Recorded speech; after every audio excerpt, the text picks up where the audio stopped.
Good evening ma'am. देखो recording का message किया और स्क्रीन शेयर भी। Good evening ma'am. ठीक है।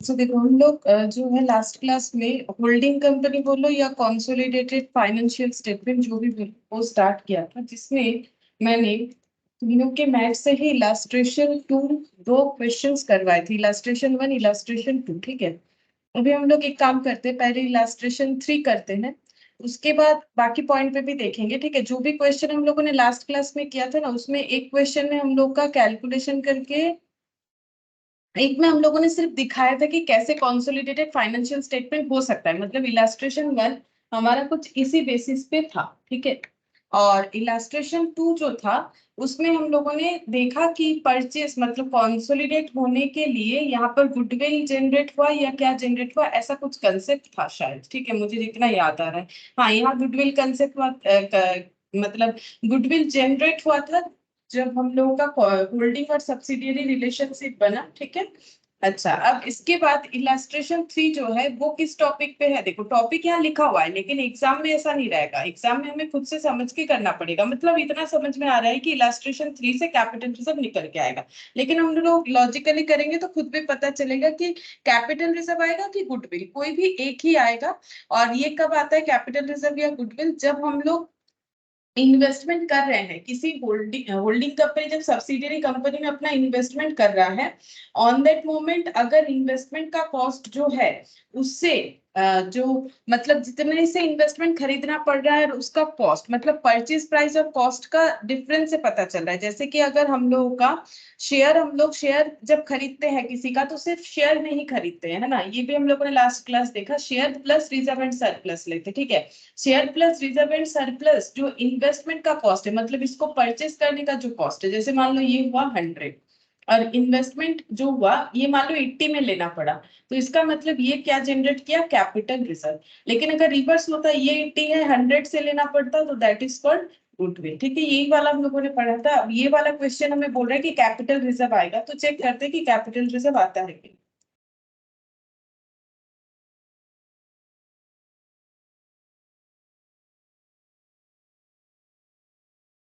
अच्छा क्या बोला है, देखो from the following balance sheet of H limited and it's subsidiary S limited as on 31st December 2022 prepare a consolidated balance। ठीक है, तो ये होल्डिंग कंपनी है एच लिमिटेड और एस लिमिटेड सब्सिडियरी है, वो मतलब एच है एस है बोल के हम बोल रहे हैं ऐसा बात नहीं है, ये हमें पढ़ के समझना पड़ता है। ठीक है, बाकी जो भी क्वेश्चन देख लो ये हमेशा होल्डिंग सब्सिडियरी में कंपनियों का नाम एच और एस ही रखा जाता है। ठीक है, अब कैसे पता चलेगा कौन किसका होल्डिंग है, यहाँ इन्वेस्टमेंट देखेंगे ना तो पता चलेगा। ये देखो यहाँ पर एसेट साइड में इन्वेस्टमेंट क्या लिखा हुआ है, 4000 शेयर्स ऑफ एस लिमिटेड, मतलब एच ने एस लिमिटेड में इन्वेस्टमेंट कर रखा है, कितने शेयर पे, 4000 शेयर्स पे। ठीक है, कब इन्वेस्टमेंट किया, 31st ऑफ दिसंबर 2010, इन्वेस्टमेंट का value 4,10,000।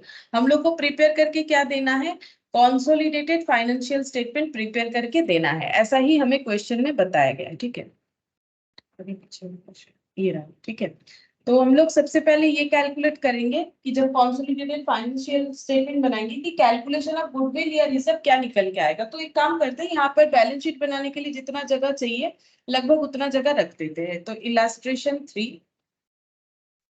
Consolidated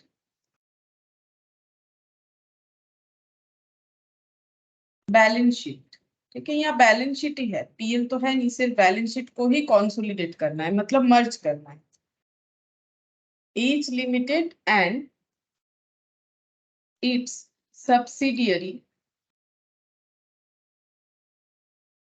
is limited as on 31st December 2022। Sir जो स्ट्रक्चर होता है वो फॉलो करेंगे।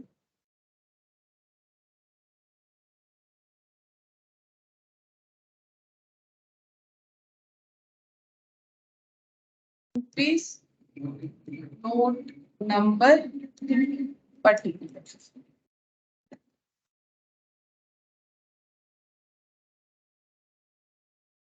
Equity and liabilities, equity and liabilities. Next आ जाएगा इस पे share holder fund, share holders fund. और इसके अंदर दो मेन पॉइंट आता है, शेयर कैपिटल और reserve and surplus. Share capital, reserve and surplus. अच्छा, और क्या आएगा वो डिपेंड करता है कि इंफॉर्मेशंस क्या गिवन है। ठीक है, तो इंफॉर्मेशंस का अगर देखें तो यहाँ पर देखो शेयर कैपिटल है, ठीक है, जो कि ये वैल्यूज बता रहे हैं। क्रेडिटर है यानी कि करंट लाइबिलिटी, करंट लाइबिलिटी में ट्रेड पेबल आ जाएगा, ठीक है। और रिजर्व प्रॉफिट ये जो है ये रिजर्व सरप्लस के हेड में आएगा, मतलब और कुछ नहीं आएगा सिवाय करंट लाइबिलिटी के। ठीक है, करंट लाइबिलिटी लिख लेंगे बस हो जाएगा। यहाँ पर लिखते हैं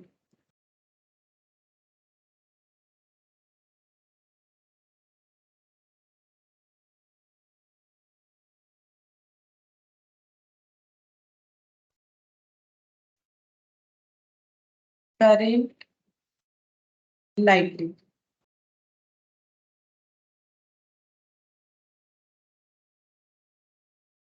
good evening Sunny.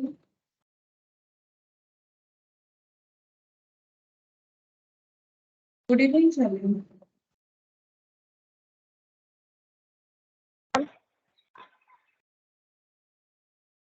Current liability में ट्रेड पेबल,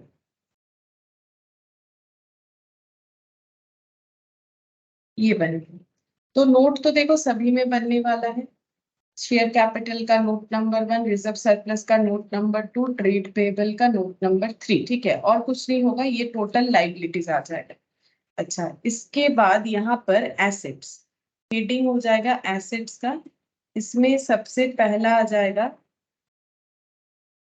अच्छा एसेट में क्या क्या है वो तो चेक कर ले। देखो एसेट में बोला है सिर्फ सन्ड्री एसेट और एक इन्वेस्टमेंट दिखा है, और इन्वेस्टमेंट तो हमें पता है कैंसिल हो जाता है म्यूचुअली, और ये सन्ड्री एसेट हम लोग दिखा सकते हैं। तो सन्ड्री एसेट बोला है, हम लोग भी ना इसका हेडिंग सन्ड्री एसेट करते हैं, पता नहीं फिक्स्ड एसेट है कि करंट एसेट है, मतलब टोटल एसेट होगा। ठीक है, सन्ड्री एसेट ये दोनों का मिला है।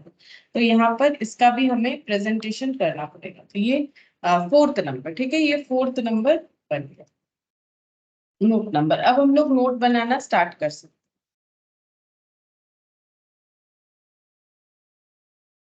हैं। यहाँ पर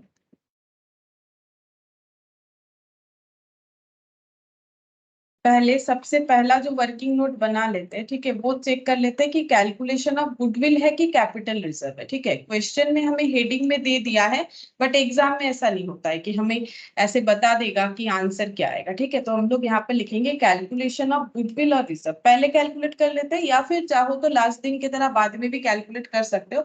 ये देखो लास्ट क्लास में जो हम लोगों ने क्वेश्चन किया था, देखो यहाँ पर हम लोगों ने कैलकुलेट करके दिखाया था वर्किंग नोट ए, फिर उसको वहां ट्रांसफर किया था। वैसे भी कर सकते हो या फिर स्टार्टिंग में कर लो तो भी होगा। ठीक है, कैलकुलेशन ऑफ गुडविल और कैपिटल रिजर्व जो भी आएगा वो तो हमें नहीं पता क्या आएगा, लेकिन पता मतलब क्वेश्चन के हिसाब से दिख रहा है कि ये वाला आना चाहिए। ठीक है, तो कैलकुलेशन ऑफ गुडविल और रिजर्व कैसे कैलकुलेट करेंगे हम लोग, यहाँ पर सबसे पहले लिखेंगे होल्डिंग कंपनी, ठीक है, और subsidiary company, sorry holding company और माइनॉरिटी इंटरेस्ट, है ना। अगर 100% होल्डिंग है तो माइनॉरिटी इंटरेस्ट में कुछ भी परसेंटेज नहीं आएगा। ठीक है, और अगर नहीं है तो आएगा। तो पहले चेक करते हैं कि 100% होल्डिंग है कि पार्शियली होल्डिंग है। तो शेयर कितना सारा है उस पर डिपेंड करेगा, डिवाइडेड बाई 100 कर दो, एक एक शेयर 100 रुपीज का है, तो डिवाइडेड बाई 100 करने से पता चलेगा 4000 शेयर है किसका, सब्सिडियरी कंपनी का। अब ये शेयर जो है होल्ड, ये एज लिमिटेड होल्ड किया होगा 50% से ज्यादा, तभी होल्डिंग कहला रहा होगा। अब देखते हैं कि 50% से ज्यादा मतलब कितना होल्ड किया है, क्या 4000 पे 4000 ही होल्ड किया है। हाँ, ये देखो 4000 शेयर पे ही इन्वेस्टमेंट कर डाला है, मतलब ये 100% इन सब्सिडियरी सॉरी होल्डिंग कंपनी है। ठीक है, ये पार्शियली नहीं 100% होल्डिंग कंपनी है। इसका मतलब यहाँ पर कोई माइनॉरिटी इंटरेस्ट का कुछ भी आंसर नहीं आएगा। ठीक है, माइनॉरिटी इंटरेस्ट पे कोई आंसर नहीं आएगा, ये होल्डिंग का ही परसेंटेज 100% है। तो होल्डिंग कंपनी जब सब्सिडियरी कंपनी का शेयर खरीदेगा तो वो क्या क्या लेगा, वो इक्विटी शेयर कैपिटल लेगा। ठीक है, शेयर कैपिटल देखो कितना है 4 लाख, तो यहाँ पर लिखेंगे इक्विटी शेयर कैपिटल, ठीक है, कितना लेंगे 4 लाख, ठीक है, तो यहाँ पर हम लोग क्या लिखेंगे 4 लाख, 4 लाख रुपीज का इक्विटी शेयर। और जैसे कि मैंने बोला था कि शेयर का मतलब, शेयर कैपिटल का मतलब सिर्फ शेयर नहीं होता है, उसके साथ साथ रिजर्व सरप्लस भी होता है। तो रिजर्व सरप्लस में क्या क्या लिया है, 20,000 का रिजर्व और 15,000 का प्रॉफिट। तो रिजर्व पूरा ले लिया जाएगा क्योंकि 100% होल्डिंग है, तो 20,000 का 20,000 का पूरा 20,000 रिजर्व ही इनका होगा। और प्रॉफिट एंड लॉस, ठीक है, ये कितना होगा 15,000, 100%। अगर कुछ माइनॉरिटी इंटरेस्ट होता तो इसमें भी डिस्ट्रीब्यूट होता। तो टोटल कितने नेट वर्थ मिल रहा है, तो 4 लाख और ये हो गया 4,35,000, ठीक है, 4,35,000 ये हो गया हम लोगों का जो है कि कितना कितने का होल्डिंग, मतलब होल्डिंग कंपनी होने के लिए सब्सिडियरी कंपनी से क्या खरीदा जा रहा है, ठीक है, क्या लिया जा रहा है, कितने पैसे खर्चे किए जा रहे हैं, ये इतने का सामान मिलेगा। मतलब सामान यानी इन द सेंस यहाँ पर शेयर और रिजर्व मिलेगा, ठीक है, इतना मिलेगा। अब उसके लिए पेमेंट कितना करना पड़ रहा है 4,10,000, जिसको हम लोग बोलते हैं कॉस्ट ऑफ एक्विजिशन। ये वैल्यूएशंस के शेयर और रिजर्व को एक्वायर करने के लिए कितना पेमेंट करना पड़ा, कॉस्ट ऑफ एक्विजिशन है 4,10,000, सस्ते में मिला, ठीक है, 4,10,000 सस्ते में मिला, यानी 25,000 का कैपिटल रिजर्व। ये जो एक मतलब 4,35,000 का हम लोग वैल्यूएशंस के शेयर रिजर्व सरप्लस एक्वायर कर रहे हैं, और उसके लिए पेमेंट क्या कर रहे हैं, सिर्फ 4,10,000। इसका मतलब कम पेमेंट में ये चीज मिल जा रहा है, 4,30,000 का चीज 4,10,000 में मिल रहा है, तो 25,000 का बेनिफिट है। बेनिफिट को क्या बोलेंगे, कैपिटल रिजर्व यहाँ पर, क्योंकि ये बेसिकली प्रॉफिट है। देखो अगर कोई चीज 12 रुपए का है, हमें 10 में मिल रहा है, तो 2 रुपए का प्रॉफिट है, लेकिन यहाँ पर भी वही सेम चीज है, लेकिन ये प्रॉफिट को क्या बोलते हैं हम लोग, कैपिटल नेचर का प्रॉफिट। क्यों, क्योंकि ये प्रॉफिट हमने नहीं जनरेट किया है, मतलब एज लिमिटेड ने नहीं जनरेट किया, ठीक है, ये मतलब कोई डे टू डे काम करके प्रॉफिट जनरेट नहीं हुआ है। जैसे मान लो किसी के पास एक फिक्स्ड एसेट है, वो बेच के प्रॉफिट आना, और वो जो डेली का बिजनेस करता है, मान लो किसी का जो है इलेक्ट्रॉनिक शॉप है, ठीक है, तो वो इलेक्ट्रॉनिक्स जो भी अप्लायंसेस बेचता है, लाइक मान लो लैपटॉप हो गया, या फिर मान लो जो भी मोबाइल वगैरह ऐसा कुछ चीज बेच रहा है, तो उससे जो प्रॉफिट आ रहा है वो होता है रेवेन्यू प्रॉफिट। लेकिन मान लो वहां पर जो भी शोकेस वगैरह बना हुआ है शॉप के अंदर, उसमें से कुछ एक मान लो फर्नीचर बेच दिया उसने, ठीक है, खराब हो गया था, बेच दिया, तो वो जो प्रॉफिट होता है वो डे टू डे बिजनेस का नहीं होता है।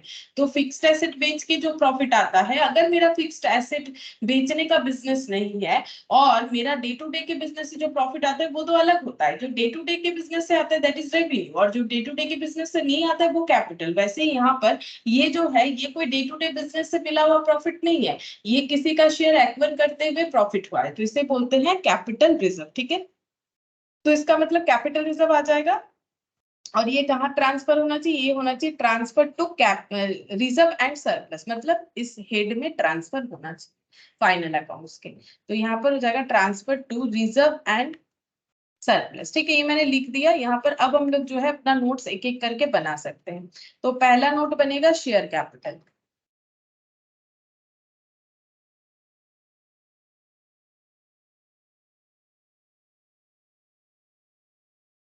पहला नोट बनेगा शेयर कैपिटल, नोट नंबर 1।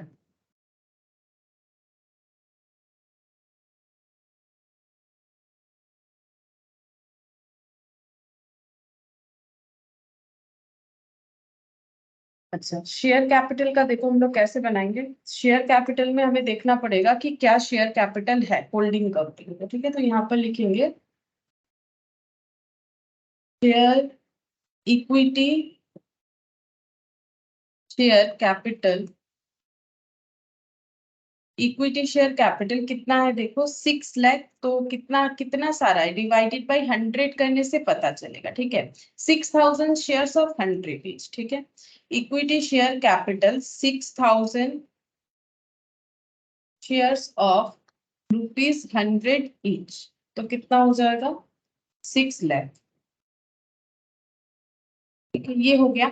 और यहाँ पर लिया तो गया है obviously, equity share capital holding company का, होल्डिंग कंपनी ने सब्सिडियरी कंपनी का लिया है, लेकिन ये अमाउंट हम लोग लिखते नहीं है ना, ये एडजस्ट हो गया। देखो ये क्यों लिखे, क्योंकि बैलेंस शीट में होल्डिंग, अभी तक क्या हो रहा था, मान लो ये होल्डिंग का बैलेंस शीट, ये सब्सिडियरी का बैलेंस शीट, सब्सिडियरी के बैलेंस शीट में यहाँ दिख रहा था equity share capital 4 lakh, reserve दिख रहा था 20,000 और प्रॉफिट एंड लॉस दिख रहा था 15,000, और होल्डिंग के यहाँ पर क्या दिख रहा था, इन्वेस्टमेंट बोल के 4,10,000, सॉरी इधर आएगा, ठीक है, एसेट साइड इन्वेस्टमेंट बोल के 4,10,000। अब हमें ये दोनों बैलेंस शीट को मर्ज करना है, वही तो होता है consolidated balance sheet. Consolidated balance sheet का मतलब हमें अपने कितने भी सब्सिडियरी कंपनी हो, एसोसिएटेड कंपनी हो, जॉइंट वेंचर हो, उसको हमें कंसोलिडेट करना है। तो हम लोग क्या करेंगे, दोनों को मिला के लिखेंगे। अब ये और ये, इसको हम लोगों ने कंबाइन कर दिया। कंबाइन करने से हो सकता है कि हमारा वैल्यू जीरो आया, ना तो गुडविल आया ना तो कैपिटल रिजर्व, मतलब 4,35,000 का चीज 4,35,000 से ही खरीदा, तो ना तो प्रॉफिट हुआ ना तो लॉस, यहाँ पर प्रॉफिट जनरेट हुआ। तो ये नेट वैल्यू हमें कंसोलिडेटेड बैलेंस शीट में लिखना होता है। जो यहाँ पर हम लोग वर्किंग नोट में लेके आ गए वो हमें लिखने का जरूरत नहीं होता है। इसीलिए होल्डिंग कंपनी का सिर्फ और सिर्फ क्या आएगा, उसी का शेयर कैपिटल आएगा, सब्सिडियरी का नहीं आएगा, क्योंकि सब्सिडियरी का तो यहाँ एडजस्ट हो रहा है, ठीक है। तो यहाँ पर हो गया ये 6 लाख, ये हम लोग यहाँ पर नोट नंबर 1 में लिखेंगे, इक्विटी शेयर कैपिटल 6 लाख। अब रिजर्व सरप्लस, रिजर्व सरप्लस में कैसे लिखेंगे, working note number 2 reserve and surplus, working note नहीं, नोट नंबर, ठीक है, ये part of sum, reserve and surplus, ये कैसे बनेगा देखो। पहले हम लोग लिखेंगे होल्डिंग का, देखते हैं क्या है। होल्डिंग का रिजर्व है 40,000 और 70,000, ये दो तो नहीं लिखेंगे, ये दो एडजस्ट हो चुका है, ठीक है। तो यहाँ पर रिजर्व एंड सरप्लस बोल के हेडिंग, ठीक है। अच्छा, इसमें रिजर्व एंड सरप्लस तो हेडिंग दिया हुआ था, रिजर्व बोल के लिखेंगे होल्डिंग का 40,000, ठीक है, थोड़ा सा ये लिखने का जरूरत नहीं, रिजर्व बोल के है 40,000, ठीक है। ये किसका है, ये एज लिमिटेड लिख दो, होल्डिंग कंपनी का, अपने समझने के लिए। ये भी किसका हो गया, एज लिमिटेड। फिर ऐड हो जाएगा प्रॉफिट एंड लॉस, ये भी किसका, होल्डिंग कंपनी का, क्योंकि सब्सिडियरी का तो वहां एडजस्ट हो रहा है।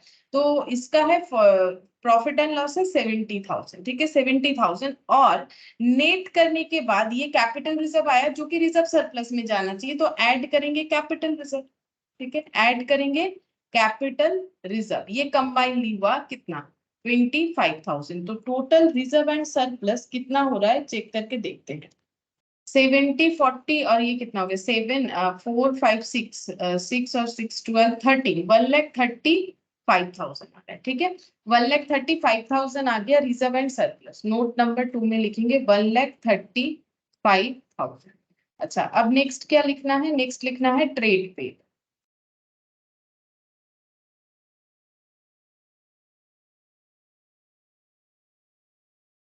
नोट नंबर 3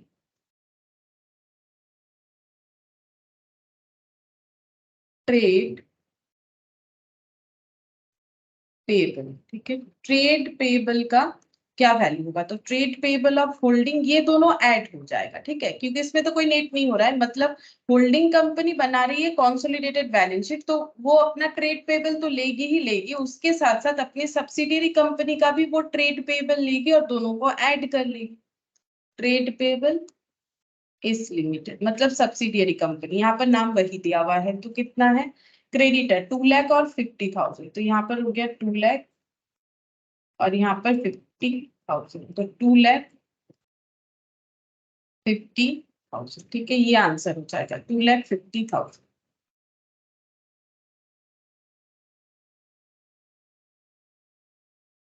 और तो कुछ नहीं है, तब हम लोग टोटल कर लेते हैं कि हम लोग का टोटल कितना आ रहा है। तो 6 लाख और 2 लाख, 6 7 8 और 1, 9 लाख, 9 लाख और 85,000, ठीक है, 9,85,000, ये आंसर है, ठीक है, 9,85,000।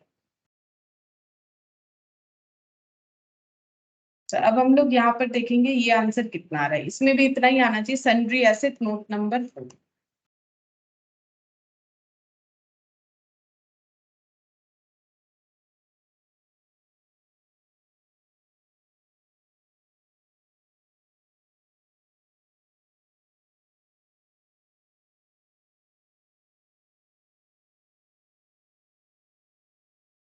सन्ड्री एसेट्स होल्डिंग कंपनी का और सन्ड्री एसेट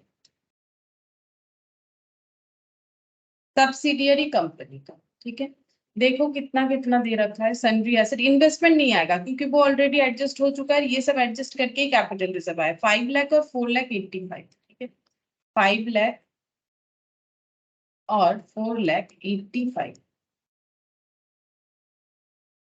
9,85,000, 9,85,000। तो यहाँ पर लिखेंगे 9,85,000।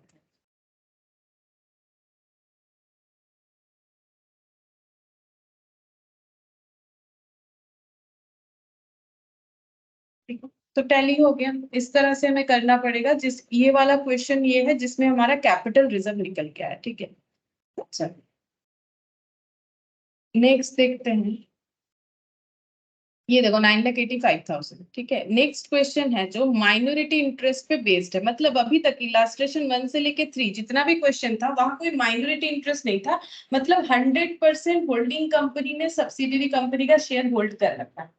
यहाँ पर बोला है from the following prepare consolidated balance sheet of H limited and each subsidiary company S limited. दोनों का बैलेंस शीट कंबाइनली बना के दिखाओ। क्या क्या डेटा दिया हुआ है देखो, यहाँ पर दिया हुआ है शेयर कैपिटल 10 रुपीज करके एक एक शेयर है। ठीक है, टोटल शेयर कैपिटल है 5 लाख और यहाँ पर है 3 लाख। ठीक है, नाम देना भूल गया, ये एच लिमिटेड है, ये एस लिमिटेड है। अदर लाइबिलिटी 1,40,20,000 और टोटल ये दे रखा है। टोटल ऐसे इस लाइन में होगा। यहाँ पर जो है थोड़ा देने का तरीका जो है अपना ठीक से नहीं दिया है क्लियरली, तो ये टोटल हो जाएगा। उसके बाद सन्ड्री एसेट 4 लाख, 3 लाख 20 और investment in share of S limited 24,000। इससे पहले चेक करेंगे कि 100% होल्डिंग है कि नहीं। तो 3 लाख शेयर है एस लिमिटेड का, एक एक शेयर अगर 10 रुपीज करके है तो इनके पास टोटल 30,000 शेयर है। जिसमें से एज लिमिटेड ने कितना शेयर ले रखा है 24,000। ठीक है, तो इसका मतलब बाकी होल्डिंग किसी और के पास है। मतलब बाकी 6,000 शेयर, 30,000 टोटल शेयर है, उसमें से एज लिमिटेड का नंबर ऑफ शेयर्स है 24,000 इन्वेस्टमेंट। तो बाकी जो बचा 6,000, क्योंकि ये इसमें 24 माइनस करोगे तो 6,000 आएगा। ये किसको बिलोंग करता है? माइनॉरिटी इंटरेस्ट को। ठीक है, माइनॉरिटी इंटरेस्ट यानी अदर पर्सन। ठीक है, other than the holding company, तो माइनॉरिटी इंटरेस्ट। तो ये 6,000 हो रहा है। तो अब कितना परसेंट होल्डिंग है वो हमें चेक करना पड़ेगा और माइनॉरिटी इंटरेस्ट कितना परसेंट होगा वो हमें चेक करना पड़ेगा। ठीक है, अच्छा इसके बाद हमें कंसोलिडेटेड बैलेंस शीट भी बना के देना है। तो हम लोग कैलकुलेट करके देखते हैं और नीचे कुछ इंफॉर्मेशन है क्या देख लेते हैं। नहीं ठीक है, यहाँ पर सोल्यूशन क्या हुआ है हम अपने हिसाब से करके बता दें। इलास्ट्रेशन, तो सबसे पहले ना हम लोग कैलकुलेट करेंगे। अच्छा, कॉन्सोलिडेटेड बैलेंस शीट के लिए जो भी हमें जगह चाहिए वो बना लेते। देखो यहाँ पर consolidated balance sheet of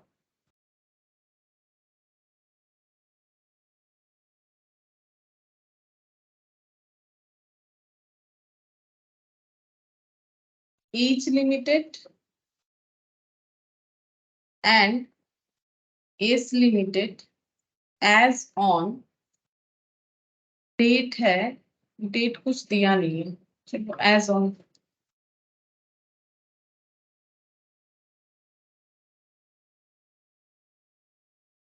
amount notes number.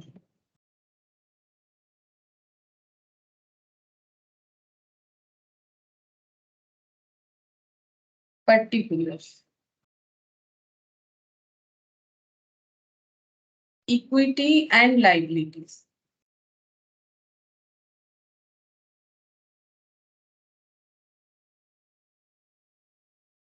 फिर इसमें आता है शेयर होल्डर्स फंड, ये सब तो कॉमन है।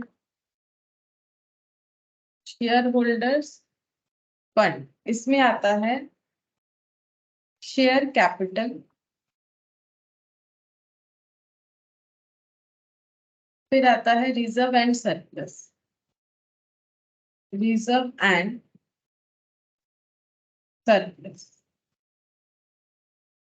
अब देखते हैं क्या क्या हमें शेयर कैपिटल तो अच्छा रिजर्व सरप्लस का ना यहाँ कुछ नहीं दिख रहा है, अदर लाइबिलिटी बोल रखा है। अगर हमारा कुछ कैपिटल रिजर्व वगैरह जनरेट होता है तो ये पॉइंट काम में आएगा, अदरवाइज ये नहीं आता, ठीक है।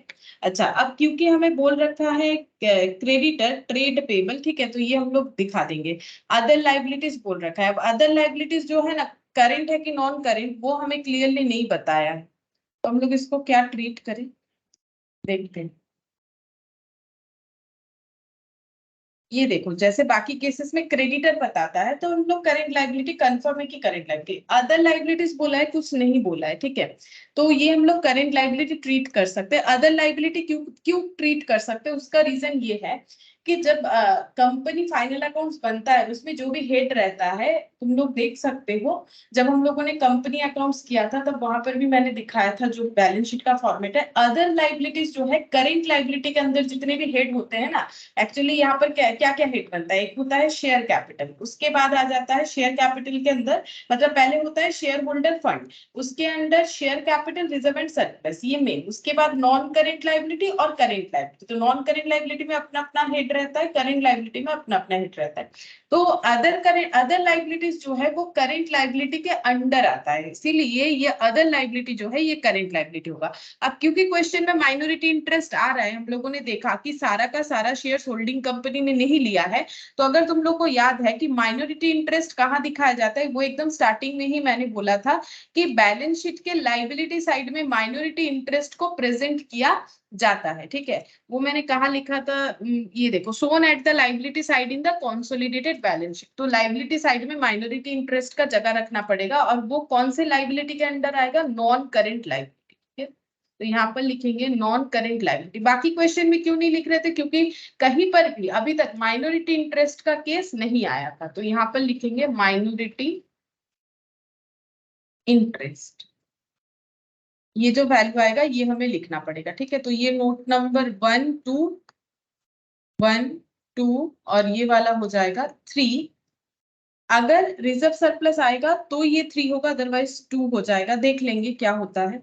अच्छा थर्ड नंबर पे लिखेंगे अदर लाइबिलिटी, करेंट लाइबिलिटी के अंदर अदर लाइबिलिटी, करेंट लाइबिलिटी के अंडर अदर लाइबिलिटी,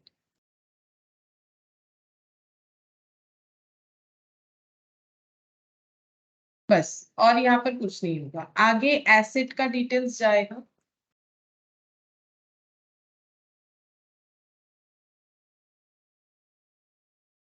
एसेट्स में सबसे पहले आएगा सन्ड्री एसेट्स,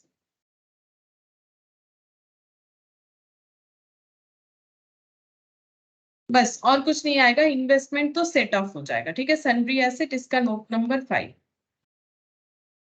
अच्छा अब हम लोग एक एक पॉइंट जो है वो प्रिपेयर करते हैं।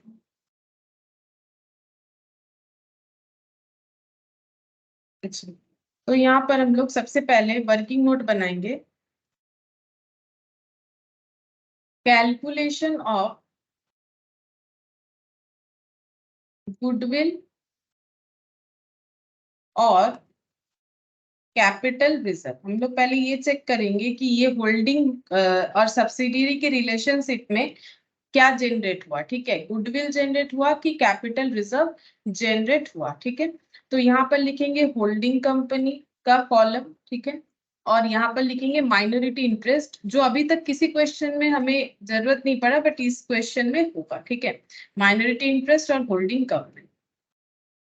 तो इनका परसेंटेज ऑफ होल्डिंग हम लोग चेक करते हैं, परसेंटेज ऑफ होल्डिंग, ठीक है, किसका कितना परसेंटेज ऑफ होल्डिंग है। तो होल्डिंग कंपनी ने 24,000 शेयर होल्ड कर रखा है, आउट ऑफ कितने सारे शेयर्स, आउट ऑफ 3 लाख, लेकिन रुपीज है, तो अगर रुपीज में करना चाहते हो तो 24,000 इंटू 10 ऐसे करके करना चाहिए, लेकिन नंबर ऑफ शेयर से करने से गलत नहीं होगा, क्योंकि कभी कभी क्या होता है ना, इन्वेस्टमेंट का कॉस्ट भी 10 रुपए करके हो ऐसा जरूरी नहीं है, मतलब यहाँ पर 10 रुपए करके कॉस्ट मतलब फेस वैल्यू है, उसी पे इन्वेस्टमेंट का कॉस्ट जरूरी नहीं है, कम ज्यादा भी हो सकता है, इसीलिए नंबर ऑफ शेयर्स पे करोगे तो कभी गलत नहीं होगा। तो टोटल इनका इनके पास शेयर है 30,000, 30,000 में इनके पास एज लिमिटेड के पास 24,000 है, तो परसेंटेज ऑफ होल्डिंग निकल के आ जाएगा। माइनॉरिटी इंटरेस्ट के पास फिर बचा हुआ 6,000 शेयर्स है आउट ऑफ 30,000, इंटू 100 करोगे तो इनका परसेंटेज ऑफ होल्डिंग निकल के आ जाएगा। और परसेंटेज ऑफ होल्डिंग कितना आ रहा है चेक करते हैं।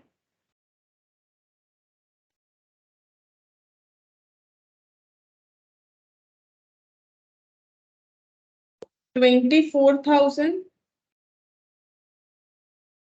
डिवाइडेड बाई 30,000 इंटू 100, मतलब 80%। ठीक है, ये 80%, तो ये कितना, ठीक है सर?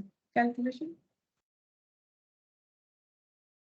कैलकुलेशन ठीक हुआ, 80-20 हो रहा है तो हाँ मैम।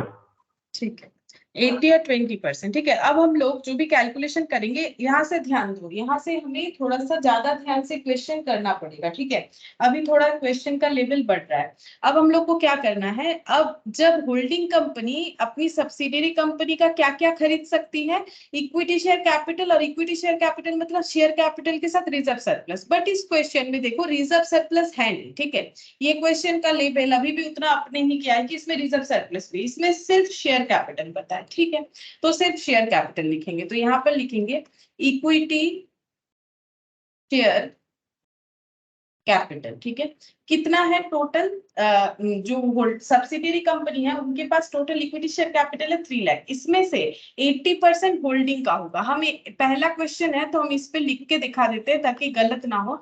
3 लाख पे 80% जो है होल्डिंग का होगा, और 3 लाख पे 20% जो है वो माइनॉरिटी इंटरेस्ट के लिए अलॉट होगा। तो ये कितना होता है, 3 लाख पे 20% 60,000 हो जाएगा, और ये हो जाएगा 2,40,000। ठीक है, अच्छा अब ये 2,40,000 शेयर ही मिला, रिजर्व सरप्लस था नहीं इस क्वेश्चन में कि हम लोग ऐड करते। ठीक है, जैसे कि ये वाले क्वेश्चन में था, देखो ना रिजर्व सरप्लस था, इसमें नहीं था। तो हम लोग क्या करेंगे, इसके बाद हम लोग यहाँ पर कॉस्ट ऑफ एक्विजिशन लिखेंगे कि ये शेयर्स कितने रुपए से खरीदना पड़ा, तो यहाँ पर लिखेंगे कॉस्ट ऑफ एक्विजिशन। कौन से वाले कॉलम में लिखेंगे, ये वाले कॉलम में, क्योंकि हमें ये पता है कि हम लोग होल्डिंग कंपनी है, हम लोगों ने अपने सब्सिडियरी का शेयर कितने से खरीदा, माइनॉरिटी इंटरेस्ट से हमें कोई लेना देना नहीं है। ठीक है, लेकिन हम लोग अपने सब्सिडियरी कंपनी का बैलेंस शीट को जब अपने बैलेंस शीट में मर्ज करवाएंगे तो उसका 100% चीज हमें लिखना पड़ता है। तो हम लोग ये लिखेंगे कि हमारा क्या कंडीशन है, और जो जितना पार्ट हम लोग होल्ड नहीं कर रहे हैं वो माइनॉरिटी इंटरेस्ट, तो वो कितना है। ठीक है, तो यहाँ पर हम लोग कॉस्ट ऑफ एक्विजिशन लिखते हैं, देखो यहाँ दिया हुआ है 2,40,000, इन्वेस्टमेंट इतने से इन्वेस्टमेंट कर रखा है 2,40,000। अच्छा अब चेक करते हैं यहाँ पर क्या कोई रिजर्व या गुडविल जनरेट हुआ, नहीं, 2,40,000 का चीज 2,40,000 में ही मिल गया। चलो तो फिर यहाँ पर ना तो कोई कैपिटल रिजर्व जनरेट हुआ, ठीक है, ना तो कोई गुडविल जनरेट हुआ। ये मैंने समझने के लिए लिखा है, तुम लोग को यहाँ पर ऐसा लिखने का कोई जरूरत नहीं, मतलब अपने समझने के लिए लिख सकते हो। मतलब हम ये बोल रहे हैं ना तो कोई गुडविल है ना तो कोई कैपिटल रिजर्व है, मतलब बैलेंस है। ठीक है, जितने का चीज उतने में ही हमें मिल गया, ये हो गया। तो इसका मतलब हम लोग ये कंफर्म बोल सकते हैं कि हमारा यहाँ पर ना कोई रिजर्व सरप्लस का पॉइंट आएगा ही नहीं बैलेंस शीट में। क्यों नहीं आएगा, ना तो क्वेश्चन में रिजर्व सरप्लस है, ना तो हमारा कोई कैपिटल, अगर कोई कैपिटल रिजर्व जनरेट होता तो ये पॉइंट आ सकता था। तो बेसिकली ये हटा दो। ठीक है, ये हटा दो, इसीलिए हम बोल रहे हैं क्योंकि इससे हमारा ये सीक्वेंस खराब हो जाएगा। ये 1 होगा नोट नंबर, इसका मतलब यहाँ पर जाएगा नोट नंबर 2, 3, 4 ऐसा होगा। ठीक है, 2, 3 और अच्छा, अब हम लोग इसको लिखना स्टार्ट करते हैं। पहले note number 1, note number 1, share capital, share capital. तो इसमें क्या लिखेंगे, equity share capital of, equity share capital of holding का लिखते हैं। ठीक है, इक्विटी शेयर कैपिटल ऑफ कितना हो जाएगा, 10 से डिवाइड करेंगे, 50,000 of rupees 10, 50,000 of rupees 10 each, तो कितना हो जाएगा 5 लाख। हो गया, ये किसका है, एज लिमिटेड का, मतलब होल्डिंग कंपनी का। दूसरा नोट बनता है नोट नंबर 2, माइनॉरिटी इंटरेस्ट का। तो माइनॉरिटी इंटरेस्ट का वैल्यू कितना है, तो हम लोगों ने माइनॉरिटी इंटरेस्ट कैलकुलेट किया है। वर्किंग नोट नंबर 1 के हिसाब से माइनॉरिटी इंटरेस्ट का वैल्यू है 60,000। तो यहाँ पर लिखेंगे minority interest equal to interest, यहाँ पर 60,000 हो जाएगा। ठीक है, ये कहाँ से मिला, वर्किंग नोट नंबर 1 से मिला। ठीक है, माइनॉरिटी इंटरेस्ट 60,000। अच्छा, इसके बाद कौन सा नोट आएगा, नोट नंबर 3, अदर, ऐसा कुछ था, other current, other liabilities, sorry current asset क्यों, अदर लाइबिलिटीज। ठीक है, अदर लाइबिलिटीज एज लिमिटेड का और एस लिमिटेड का हम इस तरह से लिख देते हैं। ठीक है, एज लिमिटेड का है 6 लाख, 1,40,000 और 20,000। इसका है 1,40,000 और इसका है 20,000, मतलब 1,60,000। ठीक है, 1,60,000 ये हो गया अदर लाइबिलिटीज। अब ये पुट कर लेते हैं, क्या क्या निकल के आया, 5,60,000, 1,40,000, 5 लाख ये वाला, 60,000 माइनॉरिटी इंटरेस्ट, 1,40,000 अदर लाइबिलिटीज। तो टोटल करते ये दोनों मिला के 2 लाख और उधर 5 लाख था, मतलब 7 लाख हो गया। ठीक है, 7 लाख हो गया। अच्छा, ये मेरा कहीं गलत हो गया है क्या, 1,60,000 सही नहीं हुआ, ये 1,40,000 और 20, हाँ ठीक तो हुआ। और ये है 5 लाख। एक सेकंड, मेरा आंसर मिसमैच क्यों हो रहा है, 5 लाख, 1,20,000, 1,60,000, टोटल गलत हुआ है। चेक करते हैं, माइनॉरिटी इंटरेस्ट 60,000, ओ 160, मैंने यहाँ 140 लिखा है इसीलिए गलत आ रहा है। ठीक है, ये 160 आया है, मैंने ये गलती से 140 लिखा, मतलब 20,000 कम लिखा था, यहाँ 20,000 लगा दिया। ठीक है, 1,60,000 और 60 मतलब 2,20,000 और उधर 5 लाख मतलब 7,20,000 हो गया। अब सन्ड्री एसेट नोट नंबर 4, ठीक है, note number 4 sundry asset, note number 4 sundry assets.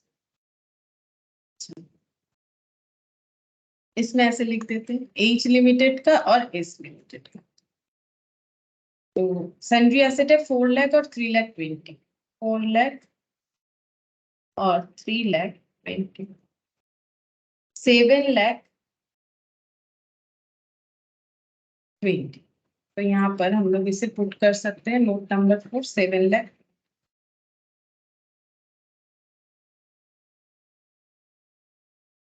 ठीक है, मैच हो गया।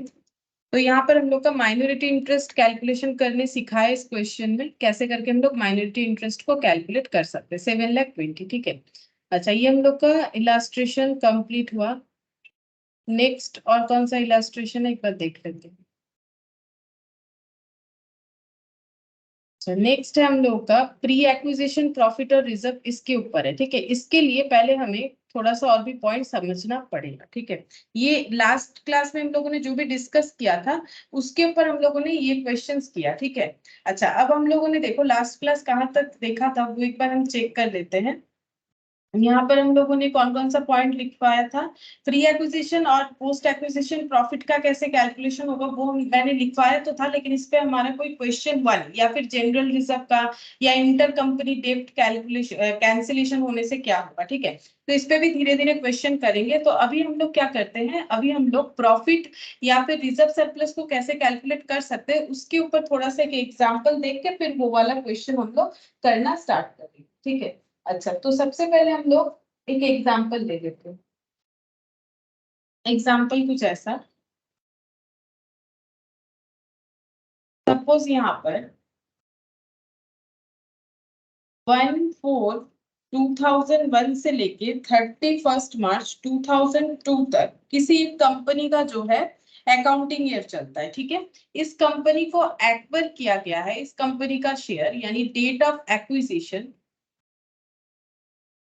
ठीक है, डेट ऑफ एक्विजिशन है सपोज 1/10 2001, ठीक है। Date of acquisition last class में भी हम लोगों ने किया था, ये देखो डेट ऑफ एक्विजिशन है ना, जिस दिन एक्वायर किया जाता है, जिस दिन एक्वायर किया जाता है।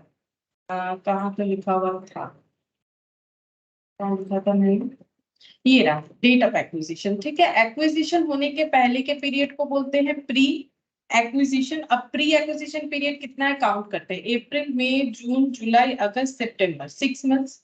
और इधर पोस्ट वाला पीरियड कितना है, सितंबर खत्म, अक्टूबर नवंबर दिसंबर जैन फेब मार्च, ये भी आ रहा है हम लोग का 6 मंथ्स, ठीक है। अच्छा, अब यहाँ पर अगर हमें ऐसा इंफॉर्मेशन दिया हुआ है कि जब ये ईयर स्टार्ट हुआ तब कंपनी का प्रॉफिट था, ये किसका बैलेंस, ये किसका डेटा लिखा है मैंने, सब्सिडियरी कंपनी, ठीक है। तब सब्सिडियरी कंपनी का जो प्रॉफिट था वो था 10,000, ठीक है। यहाँ पर लिखते हैं प्रॉफिट, यहाँ पर कितना था 10,000, ठीक है। और एंड में यही वाला प्रॉफिट बन चुका है, एंड में ईयर एंड में ये प्रॉफिट बन चुका है 50,000। तो मुझे ये बता सकते हो कि इस साल इन्होंने कितना प्रॉफिट कमाया है।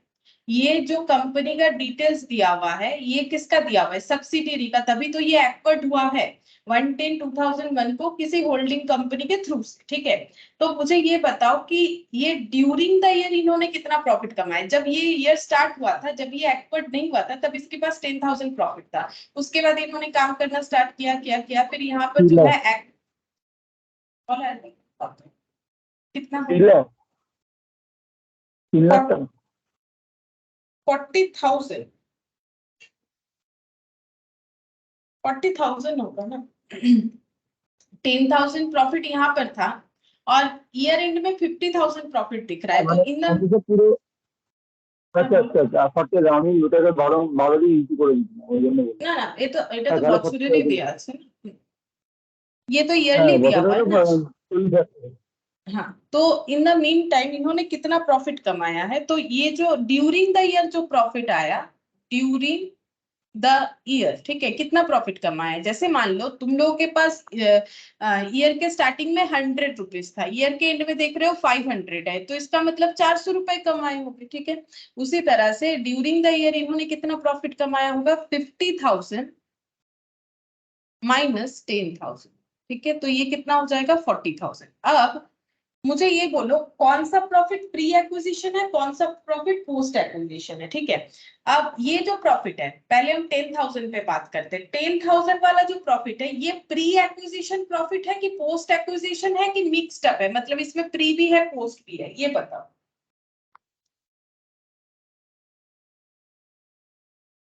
एक्विजिशन तो यहाँ हुआ है, रॉ देखो एक्विजिशन तो यहाँ हुआ है, ये 1/4/2001 का प्रॉफिट बता रहे हैं, एक्विजिशन यहाँ पर हुआ है, तो ये प्रॉफिट जो है प्री एक्विजिशन है कि पोस्ट एक्विजिशन, प्री एक्विजिशन। हाँ प्री एक्विजिशन है, एक्वायर होने के पहले का प्रॉफिट, ठीक है। अच्छा, और ये जो 50,000 में हम लोग नहीं काम कर रहे, ठीक है, क्योंकि हम लोगों ने ये 50,000 कैसे बना है, ये 10,000 प्लस 40,000 मिला के ही तो 50,000 बना है ना, क्योंकि 50,000 प्रॉफिट में प्री और पोस्ट इंक्लूडेड है, इसलिए मैंने इसको ना अलग अलग कर लिया, क्योंकि मुझे पता है कि 10,000 जो है वो ओनली प्री है, क्योंकि ये डेटा मेरे पास गिवन है, क्वेश्चन में बता देगा तुम लोगों को कि 1/4/2001 में कितना प्रॉफिट था, अगर कुछ था तो वो प्री एक्विजिशन, और अगर यहाँ डेट ऑफ एक्विजिशन होता तो ये भी पोस्ट हो जाता, ठीक है। अच्छा, ये हो गया ओनली प्री एक्विजिशन, और इसके बाद जो 40,000 बच रहा है, मुझे ये बोलो ये तो पूरे साल भर का है, तो ये जो है ये प्री एक्विजिशन है, पोस्ट एक्विजिशन है कि मिक्स्ड अप है। ये जो 40,000 प्रॉफिट है ये सिर्फ प्री मिक्स्ड, करेक्ट, मिक्स्ड है। ये 40,000 ये पूरे साल भर का कमाई है, तो साल भर का कमाई है, तो साल भर का कमाई कैसे बा, यहाँ तक तो सिर्फ जो है सब्सिडियरी कंपनी था, इसके बाद एक्वायर हो गया तो इसका कॉम्पोजिशंस, बोर्ड ऑफ डायरेक्टर को कंट्रोल करना, डिसीजन मेकिंग, मतलब बिजनेस जो है होल्डिंग कंपनी भी ऑपरेट कर रहा है। तो इसके बाद से एस लिमिटेड और एज लिमिटेड मिलके काम कर रहे हैं, तो ये जो 40,000 है और ये पूरे पीरियड में मिलके इतना प्रॉफिट हुआ है, मतलब इसमें सिर्फ एस लिमिटेड का कमाया गया प्रॉफिट भी है, मतलब प्री पोर्शन भी है, और जो ये एक्वर हो गया बिजनेस, उसके बाद का भी प्रॉफिट है, यानी मिक्स्ड अप प्रॉफिट है। प्री और पोस्ट दोनों ही प्रॉफिट मिक्स्ड अप है। ये ड्रॉ देखने से इजीली पता चलेगा, और जब हम लोग क्वेश्चंस करेंगे ना तब भी ड्रॉ करके करेंगे, ताकि तुम लोग को किसी तरह का प्रॉब्लम ना हो, ठीक है। अच्छा, इसमें दो पोर्शन हमारा इंक्लूडेड है, प्री पोर्शन भी इंक्लूडेड है, पोस्ट पोर्शन भी इंक्लूडेड है।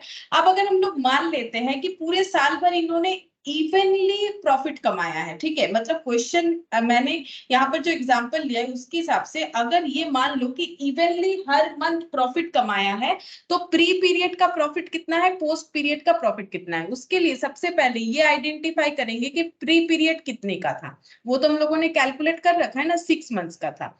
पोस्ट पीरियड कितने टाइम का था, पोस्ट पीरियड भी 6 मंथ्स का था। तो इसका मतलब 6 मंथ्स का प्रॉफिट 6 मंथ्स का प्रॉफिट में हमें डिवाइड करना है। तो बोलो कितना कितना अमाउंट होगा, ये एजम्पशन लेके कि 40,000 evenly through out the year हुआ। बोल सकते हो कितना होगा? 40,000 फॉर 12 मंथ्स, तो 6 मंथ्स का कितना बोलो? 40,000 तो 12 मंथ्स का हुआ ना, पूरा 1 ईयर मतलब 12 months. 40,000 for 12 months, then for 6 months का कितना होगा? 6,667 2020 होगा। तो 40,000 डिवाइडेड बाय 12 इंटू 6, यहाँ पर भी 40,000 डिवाइडेड बाय 12 इंटू 6, तो कितना हो जाएगा? ये देखो 40,000 डिवाइडेड बाय 12 इंटू 6, ये ऐसा इसीलिए ये 16,000 आ जाएगा। ये देखो 16,000, हाँ 16,000 कैसा आ जाएगा? हाँ 20,000 छय হবে না 20,000 20,000 आ रहा है, हाँ 6 होगा, मैंने ना पता नहीं 4 मल्टीप्लाई कर दिया इसी वजह से, तो 20,000 करके प्रॉफिट हो गया।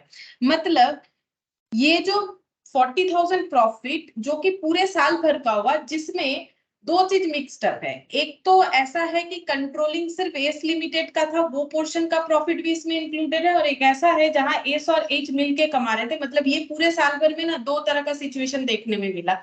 एक तो 6 मंथ्स तक एस लिमिटेड अपना बिजनेस अपनी चला रहा था, फिर एच लिमिटेड के थ्रू से एक्वर होने के बाद इन्होंने मिल के प्रॉफिट ये कमाया है, ठीक है। तो इसमें प्री पोस्ट दोनों का पोर्शन इंक्लूडेड है। हमें मिल गया कि प्री का पोर्शन कितना है, पोस्ट का पोर्शन कितना है, और हम लोगों ने क्या एजम्पशन दिया कि हम लोग ये मान के चल रहे हैं कि 40,000 का जो पूरे ईयर का प्रॉफिट है वो पर मंथ इक्वल है, तभी ये पॉसिबल है, अदरवाइज नहीं। बाकी क्वेश्चन में हमें जैसे देगा हम लोग वैसे फॉलो करेंगे, अगर कुछ नहीं बोलेगा तो हम लोग इक्वल ही मान के ही करेंगे। तो इससे हम लोग ये कैलकुलेट कर सकते हैं कि total profit for pre period कितना हुआ, total profit for pre acquisition period कितना हुआ, ये बताओ। 30,000।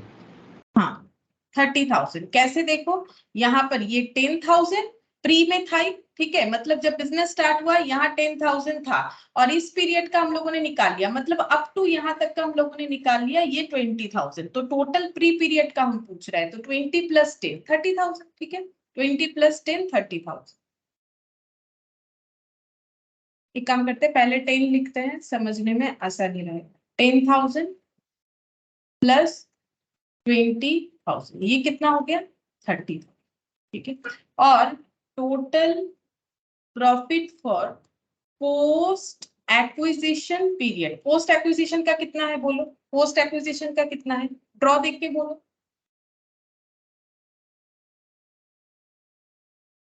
पोस्ट एक्विजिशन का कितना है, सिर्फ ये वाला 20,000, और तो कुछ है नहीं। पोस्ट एक्विजिशन 20,000 होगा ना। अच्छा, अब प्रॉफिट हम लोगों ने फाइंड आउट कर लिया, मतलब amount of profit for pre acquisition period, amount of profit for post acquisition. अब हमें क्या करना पड़ता है, इसे होल्डिंग और माइनॉरिटी में डिस्ट्रीब्यूट करना पड़ेगा। क्यों? देखो जब हम लोग कैलकुलेट करते हैं कि कैपिटल रिजर्व आया या फिर गुडविल आया, मतलब इसे ना और एक लैंग्वेज में बोला जाता है कॉस्ट ऑफ कंट्रोल, मतलब किसी के बिजनेस में कंट्रोलिंग लेने के लिए क्या कॉस्ट बियर करना पड़ा होल्डिंग कंपनी को। तो ये गुडविल भी हो सकता है, मतलब कॉस्ट मतलब महंगा पड़ा तो गुडविल, सस्ता पड़ा तो कैपिटल रिजर्व, ठीक है। तो होल्डिंग और सब माइनॉरिटी का जब हम लोग कॉलम बनाते हैं तब हम लोग वहां पर क्या क्या लिखते हैं कैलकुलेशन ऑफ गुडविल के केस में, पहले हम लोग ये आइडेंटिफाई करते हैं कि परसेंटेज ऑफ होल्डिंग क्या है। इस क्वेश्चन में लिख के करना इसीलिए पड़ा क्योंकि वहां पर 80-20 था जो कि दिया हुआ नहीं था, हम लोगों को खुद कैलकुलेट करना पड़ा। फिर लिखता है इक्विटी शेयर कैपिटल। लेकिन अभी हम तुम लोग को क्या सिखा रहे हैं, ये मैंने सिखा दिया, ये मैंने सिखा दिया। अभी हम ये सिखा रहे हैं कि अगर रिजर्व सरप्लस, जो कि इस क्वेश्चन में नहीं था, अगर रिजर्व सरप्लस हमें मिल रहा है तो अगर उसमें माइनॉरिटी इंटरेस्ट भी है तो कैसे होगा, ये हम लोग सीख रहे हैं, ठीक है।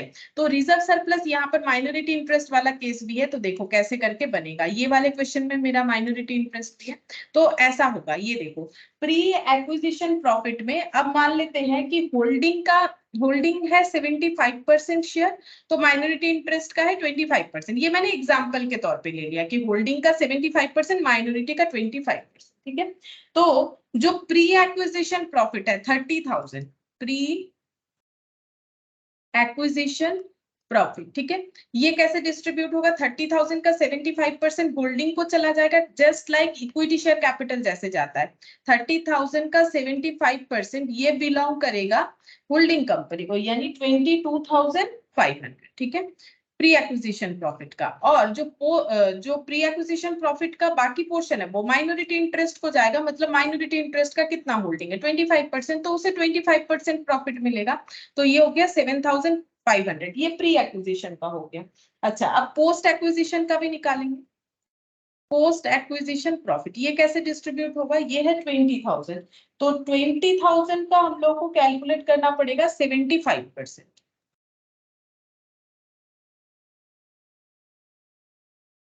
15,000, और 20,000 का 25%, 5,000, ठीक है, 5,000।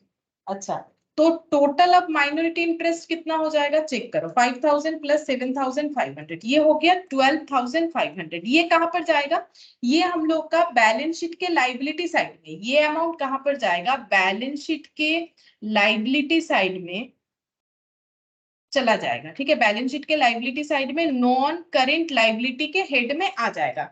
अभी अभी किया ना, ये देखो नॉन करेंट लाइबिलिटी के हेड में माइनॉरिटी इंटरेस्ट बोल के ये वैल्यू आएगा। क्या इसमें शेयर का वैल्यू नहीं आएगा, आएगा ना। अभी हम लोग शेयर पोर्शन सीख चुके हैं, अभी हम लोग प्रॉफिट पोर्शन सीख रहे हैं कि अगर होता है तो कैसा होगा, मतलब इसमें शेयर वाला पोर्शन भी ऐड होगा। लेकिन क्योंकि मैंने सिर्फ प्रॉफिट का एग्जाम्पल लिया है तो हम प्रॉफिट के हिसाब से बोल रहे हैं कि इतना पोर्शन माइनॉरिटी इंटरेस्ट बोल के बैलेंस शीट में दिखेगा, ठीक है। और शेयर कैपिटल भी जो रहेगा वो भी ऐड होगा। अच्छा, अब इसका क्या करेंगे, ये जो प्री एक्विजिशन और पोस्ट एक्विजिशन है होल्डिंग कंपनी का, इसका कौन सा पोर्शन कहा जाएगा बोल सकते हो। ये देखो इसके बारे में मैंने लास्ट क्लास में बताया था। प्री एक्विजिशन प्रॉफिट जो होता है वो हमेशा कहां पर जाता है, प्री एक्विजिशन प्रॉफिट जो होता है वो हम दिखाते कहां लिखे थे, लेकिन हम बताते भी जाते हैं। देखो प्री एक्विजिशन कैपिटल रिजर्व में जाता है, पोस्ट एक्विजिशन जो है पीएल में एडजस्ट हो जाता है, ठीक है। हम दिखा देते कहां लिखा था मैंने, कहाँ लिखा हुआ था मोर देन 50%, बट ये तो हम लोगों ने डेफिनेशन लिखा है।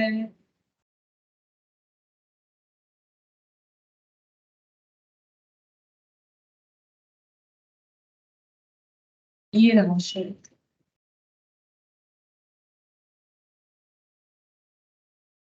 If the date of acquisition profit and loss, ये देखो, हाँ ये रहा, ये देखो प्री एक्विजिशन प्रॉफिट जो है जितना भी होगा, ठीक है, सब्सिडियरी कंपनी का जो प्री एक्विजिशन प्रॉफिट होल्डिंग अपने बैलेंस शीट में दिखा पाएगा वो कैपिटल रिजर्व में जाएगा, और पोस्ट एक्विजिशन जो है वो होल्डिंग कंपनी अपने पीएल में ऐड कर सकता है। लॉजिक देखो यहाँ पर, ये ड्रॉ देखने से समझ में आएगा कि इस बात का लॉजिक क्या है। तो लॉजिक क्या है, ये प्री एक्विजिशन प्रॉफिट का मतलब जब सब्सिडियरी अकेला था, ठीक है, तो सब्सिडियरी जब अकेला था उसने कितना प्रॉफिट कमाया, 10,000 उसका प्रीवियस प्रॉफिट था और 20,000 उसने कमाया इस साल में, मतलब 30,000 कमाया। अब इसमें से होल्डिंग अपना पोर्शन और माइनॉरिटी का पोर्शन दो अलग अलग पोर्शन में हो गया।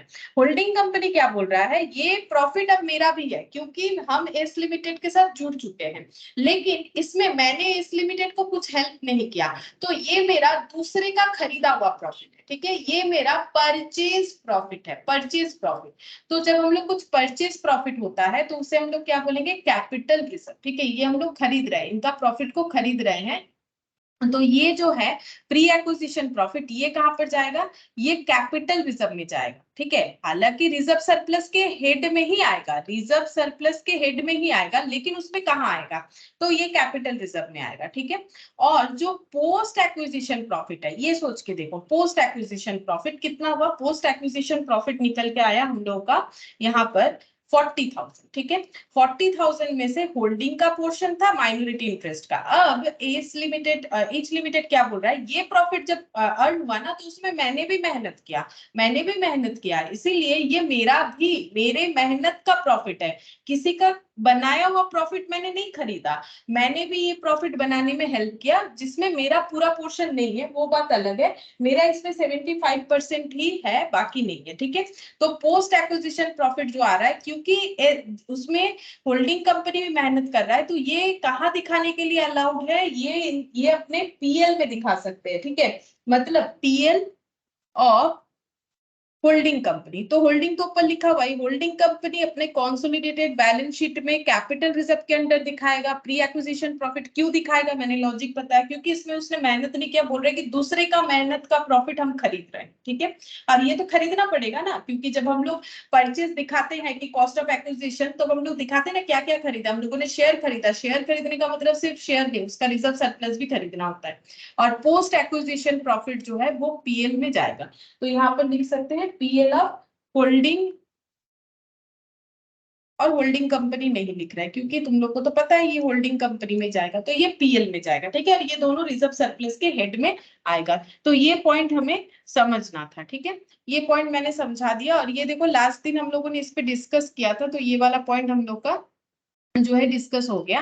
अब इस पे ये वाला क्वेश्चन हम लोग देखते हैं कि ये हमसे होता है कि नहीं। देखो इलास्ट्रेशन 5, इसमें क्या बोला है, प्री एक्विजिशन प्रॉफिट और रिजर्व। अच्छा हाँ, इसके साथ साथ एक बात बता देते हैं, ये जो अभी हम लोगों ने पॉइंट देखा प्रॉफिट के बारे में, तो सेम कैलकुलेशन किस चीज के लिए होगा, जो कैलकुलेशन प्रॉफिट का देखा, ये सेम कैलकुलेशन होता है रिजर्व के लिए। ठीक है, अगर क्वेश्चन में जनरल रिजर्व है तो उसका भी सेम तरीके से जो है कैलकुलेशन होगा। अगर क्वेश्चन में प्रॉफिट एंड लॉस है, वो तो दिखाया ही मैंने एग्जाम्पल पे, प्रॉफिट एंड लॉस का ही दिखाया। ठीक है, तो या फिर कुछ सिर्फ रिजर्व बोला है, ठीक है, सिर्फ रिजर्व बोला है, any kind of reserve surplus का एडजस्टमेंट ऐसे ही होगा। जैसे मैंने देखो ये वाला प्रॉफिट बोल के बोला, ये अगर जनरल रिजर्व बोलते तो भी इसका एडजस्टमेंट सेम होता है। इसके बारे में भी शायद मैंने लास्ट क्लास में लिखवाया था। ठीक है, ये देखो general reserve, pre acquisition capital reserve में, post acquisition add to the holding companies general reserve, ये क्या हो जाएगा, पोस्ट एक्विजिशन वाला होल्डिंग कंपनी अपने जनरल रिजर्व में ऐड करके दिखा देगी। ठीक है, तो ये पॉइंट 9 तक जो है अभी तक हम लोगों ने पढ़ लिया। ठीक है, अच्छा अब हम लोग एक क्वेश्चन जो है इलास्ट्रेशन 5 वो करके देख लेते हैं।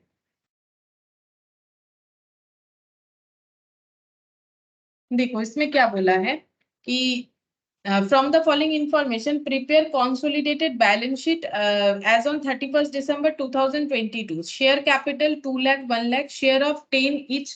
ठीक है, शेयर कैपिटल जो है वो ₹10 करके है, यहाँ से यहाँ तक एक इंफॉर्मेशन है। रिजर्व है 50,000 20,000, प्रॉफिट एंड लॉस 20 और 10, क्रेडिटर 30 और 20, सन्ड्री एसेट है 2 लाख 20 1 लाख 50, इन्वेस्टमेंट है 80,000। ठीक है, मतलब कॉस्ट ऑफ एक्विजिशन है हम लोगों का 80,000, और 6,000 शेयर्स पे इन्वेस्टमेंट है, जबकि सब्सिडियरी कंपनी के पास अगर एक एक शेयर 10 रुपीज का है, तो टोटल 10,000 शेयर्स है, जिसमें अगर 6,000 में एज लिमिटेड ने इन्वेस्टमेंट कर रखा है, इसका मतलब माइनॉरिटी इंटरेस्ट आएगा, और हमें देखना पड़ेगा कि कितना परसेंटेज ऑफ होल्डिंग है होल्डिंग कंपनी का और कितना परसेंटेज ऑफ होल्डिंग है माइनॉरिटी इंटरेस्ट का। मतलब ये 100% होल्डिंग का क्वेश्चन है नहीं। ठीक है, फिर उसके बाद क्या बोला है, H limited acquired its share in S limited on 1st Jan 2022, date of acquisition बता दिया है। ठीक है, when reserve of S limited stood 4,000 and its profit and loss credited with 5,000। हम दिखाते हैं क्या बोल रहा है। ठीक है, ड्रॉ करते हैं, समझ में आ जाएगा। तो यहाँ पर लिखते हैं इलास्ट्रेशन 5 और देखो कैसे हो।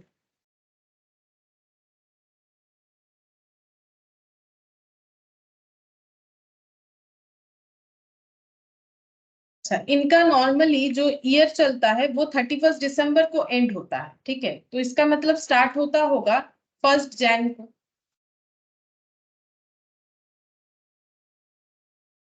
ये किसका लिखा मैंने, सब्सिडियरी कंपनी का जो ईयर है, ठीक है। मतलब ये होल्डिंग का भी है, बैलेंस शीट दोनों का ही सेम तरीके से होता है। अच्छा, अब डेट ऑफ एक्विजिशन, तो डेट ऑफ एक्विजिशन नीचे क्वेश्चन में मैं बता रखा है 1 Jan 2022, मतलब यहाँ पर, ठीक है। ये कौन सा है, ये है डेट ऑफ एक्विजिशन। इस दिन जो है एच लिमिटेड ने एस लिमिटेड को एक्वायर किया था, और क्या परचेस किया था, 6000 शेयर्स परचेस किया था, और उसके साथ उसका रिजर्व सरप्लस भी परचेस किया होगा according to the percentage of holding, ठीक है। और ये जिस दिन एक्वायर हुआ, एच लिमिटेड जिस दिन एस लिमिटेड को एक्वायर किया, उस दिन रिजर्व ऑफ एस लिमिटेड, ठीक है, एस लिमिटेड का जो रिजर्व है यहाँ पर लिखते हैं, रिजर्व ऑफ एस लिमिटेड, ये कितना था इस डेट को, 4000, कितना दिख रहा था, 4000। और profit and loss, profit and loss of S limited, ठीक है, एस लिमिटेड, और ये जो है ये प्रॉफिट है क्योंकि क्रेडिट अमाउंट बोल रखा है, मतलब नेगेटिव नहीं है, लॉस नहीं है, ठीक है, इससे ये पता चल रहा है 5000 पॉजिटिव वैल्यू है, प्रॉफिट है, ये इतना था, ठीक है। उसके बाद जब ईयर एंड हुआ, तब देखो सब्सिडियरी कंपनी का प्रॉफिट हुआ 10,000, और यहाँ पर रिजर्व के बारे में, हाँ रिजर्व बताया है, ये देखो ये यहाँ पर खत्म होता है ना, ये देखो ये 10,000 ईच, ये डेटा यहाँ खत्म होता है, ये रिजर्व का डेटा है। तो सब्सिडियरी का रिजर्व 20,000 और पीएल 10,000, 20 और 10, रिजर्व 20 और PL 10, reserve 20, PL 10, reserve of S limited, PL of S limited,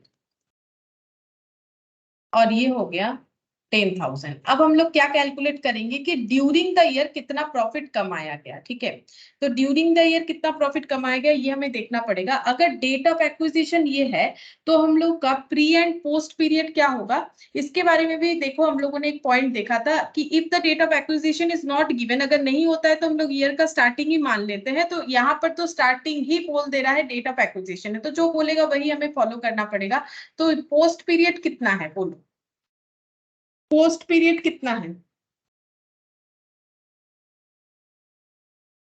बोलो, पोस्ट पीरियड कितना है। ये अगर एक्विजिशन डेट है तो पोस्ट, ये पूरा ही तो पोस्ट पीरियड हो जाएगा।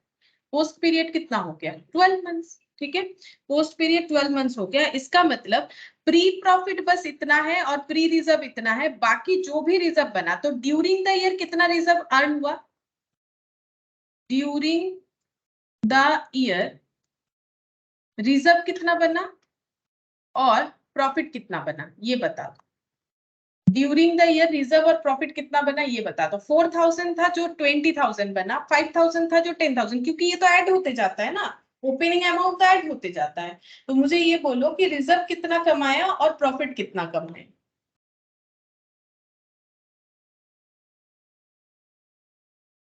अगर 4,000 का रिजर्व 20,000 हो गया, तो ड्यूरिंग द ईयर कितना रिजर्व जनरेट हुआ होगा, 16,000। 16,000, करेक्ट। 16,000, 20,000 माइनस 4,000। और अगर प्रॉफिट 10,000 हुआ 5,000 से, तो ड्यूरिंग द ईयर कितना प्रॉफिट अर्न हुआ होगा, 5,000। कैसे निकला हम बता देते हैं। रिजर्व के लिए प्रॉफिट का तो यहाँ जगह है, लिख देते हैं 10,000 माइनस 5,000। अभी अभी तो मैंने यही पोर्शन सिखाया ना तुम लोगों को, यही वाला सिखाया। हाँ, फर्क इतना है, इसमें डेट ऑफ एक्विजिशन यहाँ था, इसमें डेट ऑफ एक्विजिशन स्टार्टिंग में है, तो उससे क्या प्रॉब्लम है, रूल्स तो हमारा सेम रहेगा, ठीक है। अच्छा, यहाँ पर हो जाएगा 20,000 माइनस 4,000, ठीक है। ये ड्यूरिंग द ईयर का हो गया, और ये पूरा पोस्ट, ये पूरा पोस्ट और ये प्री, ठीक है। अब हमें क्या करना है, हम लोग का इस हिसाब से अपना कैलकुलेशन करके दिखाना है। तो सबसे पहले हम लोग यहाँ पर कैलकुलेशन करना स्टार्ट करते हैं ऐसे, कैलकुलेशन ऑफ गुडविल और कैपिटल रिजर्व, जो भी निकल के आएगा, गुडविल और कैपिटल रिजर्व जो भी निकल के आएगा, तो यहाँ पर लिखना पड़ेगा होल्डिंग कंपनी, इनका परसेंटेज निकालना पड़ेगा, फिर सब्सिडियरी। तो सारी चीज हम लोग यहाँ पर जो है इसी फॉर्मेट में लाइन बाय लाइन करेंगे। सॉरी, सब्सिडियरी नहीं, माइनॉरिटी इंटरेस्ट, गलती से सब्सिडियरी, माइनॉरिटी इंटरेस्ट।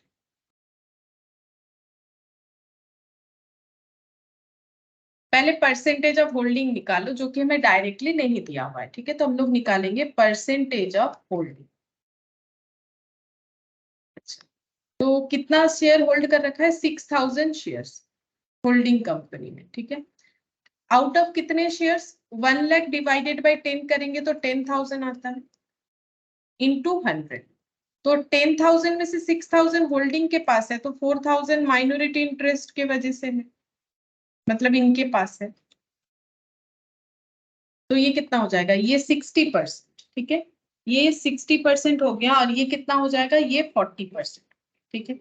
अच्छा, ये हो गया परसेंटेज ऑफ होल्डिंग। अब अगर ये खरीदना है तो क्या क्या लेना पड़ेगा? मतलब अगर डेट ऑफ एक्विजिशन देखो कि एक्वायर करना है सब्सिडियरी कंपनी को, तो क्या एक्वायर करना पड़ेगा? सबसे पहले एक्वायर करना पड़ेगा हमें इक्विटी शेयर कैपिटल, ठीक है। ये लिख लेते हैं, इक्विटी शेयर कैपिटल, ठीक है।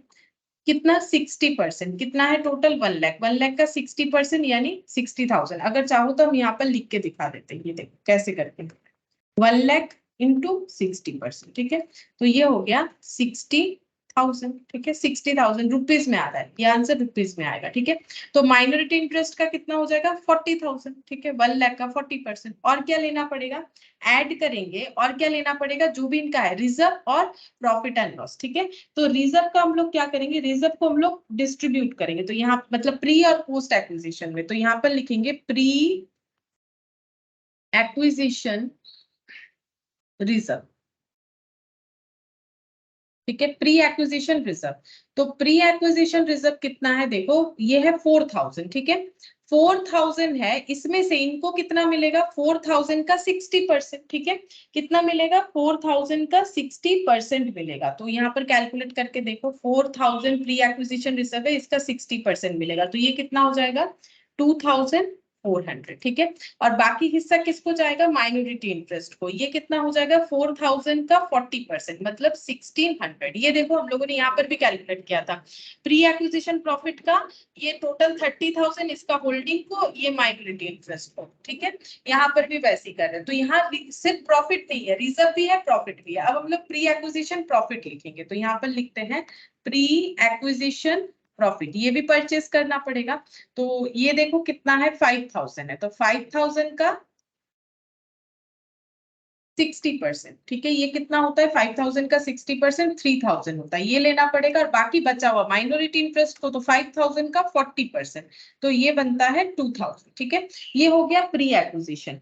अच्छा, अब यहाँ पर ये हमें परचेस करना पड़ेगा। इसके बाद हम लोग क्या करेंगे? यहाँ पर हम लोग चेक करेंगे कि हमारा ये सब हमें लेना पड़ेगा, ठीक है। परचेस करने से ये सब हमें लेना पड़ेगा। डेट ऑफ एक्विजिशन के पहले का चीज ही हमें लेना पड़ता है, ठीक है। अब डेट ऑफ एक्विजिशन के बाद का तो हमारा भी मेहनत इंक्लूडेड होता है, तो पहले इसका टोटल करते हैं। तो ये टोटल में आ रहा है हम लोग का 65,400, ठीक है। 65,400 आ रहा है। कॉस्ट ऑफ एक्विजिशन है कितना? 80,000, ठीक है। कॉस्ट ऑफ एक्विजिशन है 80,000, तो यहाँ पर लिखते हैं कॉस्ट ऑफ एक्विजिशन, ये है 80,000। तो इसका मतलब जो डिफरेंस निकल के आ रहा है, एक सेकंड, ये है 6,000 शेयर्स ऑफ एस लिमिटेड, ये वैल्यू दे रखा है 80,000।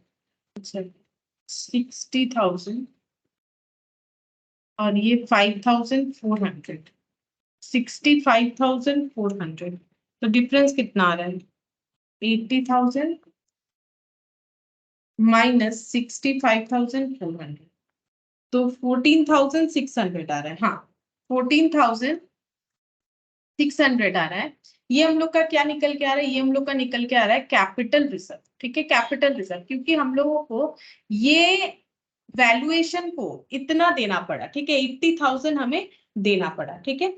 तो ये हम लोग का कैलकुलेट होके आ गया कि कैपिटल रिजर्व जनरेट हो रहा है, ठीक है। ये कैपिटल रिजर्व जनरेट हो रहा है। अब हम लोग माइनॉरिटी इंटरेस्ट का अगर टोटल देखें, तो ये माइनॉरिटी इंटरेस्ट का टोटल कितना हो रहा है? 40 और 16, 4 5 6 7 70, 42 फॉर 2 और 3, 43,600, ठीक है। ये 43,600 आ रहा है, लेकिन इसमें अभी पोस्ट एक्विजिशन जाना बाकी है। हाँ बोलो।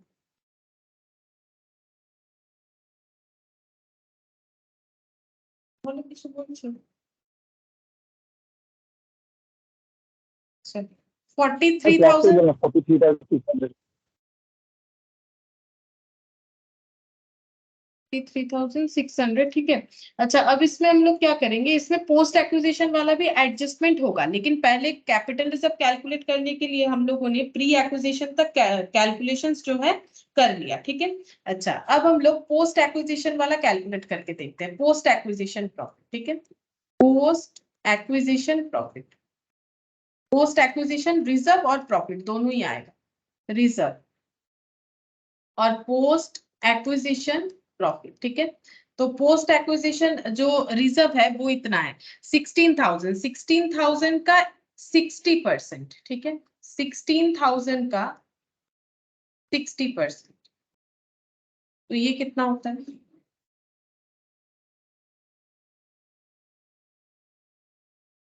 9,600 और 16,000 का 40%, ये होता है 6,400, ये माइनॉरिटी इंटरेस्ट का। पोस्ट एक्विजिशन प्रॉफिट 5,000 का कैलकुलेट करना पड़ेगा, 5,000 का 60%, 3,000 और ये हो जाएगा 2,000, ठीक है। तो माइनॉरिटी इंटरेस्ट का आगे और भी ऐड कर लेंगे, 43,600 प्लस ये वाला अमाउंट 43,600 प्लस ये वाला अमाउंट 6,400 प्लस 2,000, ठीक है। तो माइनॉरिटी इंटरेस्ट कितना निकल के आ रहा है 52,000, ठीक है। ये हम लोग का कहां पर ट्रांसफर हो जाएगा, ये हम लोग का ट्रांसफर हो जाएगा, transfer to balance sheet as non current liability, ठीक है, या फिर under the head transfer to balance sheet under the head non current liability. तो यहाँ पर प्री पोस्ट सब ऐड हो जाएगा, लेकिन जो हम लोग होल्डिंग के लिए कैलकुलेट करते हैं उस पे ऐसा नहीं होता है, क्योंकि उस पे कंसेप्ट ऐसा होता है कि हमें सब्सिडियरी का शेयर के साथ साथ रिजर्व प्रॉफिट जो उसने अब तक जनरेट कर रखा है वो खरीदना पड़ेगा और उसके लिए हमें कुछ पेमेंट करना पड़ेगा, ये हो गया। तो ये वाला पोर्शन जो निकल के आया ये अलग से ऐड करेंगे, ये इसके साथ इंक्लूडेड नहीं होगा। जैसे इसका अगर देखो तो यहाँ पर हम लोग ऐड आगे भी कर रहे हैं, लेकिन इसका यहाँ क्लोज होगा, आफ्टर दैट यहाँ पर हम लोग ये जो आ रहा है ये हो गया 12,600, ये कहां पर जाएगा, ये हो जाएगा transfer to PL, sorry transfer to reserve and surplus of consolidated balance sheet, ठीक है। कॉन्सोलिडेटेड बैलेंस ये समझने के लिए लिखा है, ये तुम लोग को एग्जाम में लिखना नहीं पड़ेगा, ये ट्रांसफर हो जाएगा रिजर्व सरप्लस के हेड में, ठीक है, कॉन्सोलिडेटेड बैलेंस शीट के। अब रिजर्व सरप्लस के हेड में कहां पर क्या जाएगा, रिजर्व सरप्लस में होल्डिंग कंपनी के रिजर्व में ये रिजर्व ऐड हो जाएगा, और रिजर्व सरप्लस में प्रॉफिट एंड लॉस अकाउंट में ये वाला ऐड हो जाएगा, रिजर्व में ऐड हो जाएगा, पीएल में ऐड हो जाएगा, ठीक है। अच्छा, ये हम लोग का बन गया, माइनॉरिटी इंटरेस्ट का डेटा कैलकुलेट हो गया, और हम लोग का जो कैलकुलेशंस आया यहाँ पर ये वाला भी कंप्लीट हो गया। चलो अब नेक्स्ट हम लोग क्या करेंगे, नेक्स्ट हम लोग जो है अपना बैलेंस शीट बना के देख सकते हैं कि कैसे हो रहा है। तो अब लिखते हैं consolidated balance sheet, consolidated balance sheet of H Limited and S Limited as on 31st of December 2022, ठीक है। अब देखो कैसे बनेगा, सेम तरीके से ही हम लोग बनाएंगे। अब जो भी नया चीज सीखा है उसको लिखने का तरीका ध्यान से देखो तो समझ जाओ, ठीक है।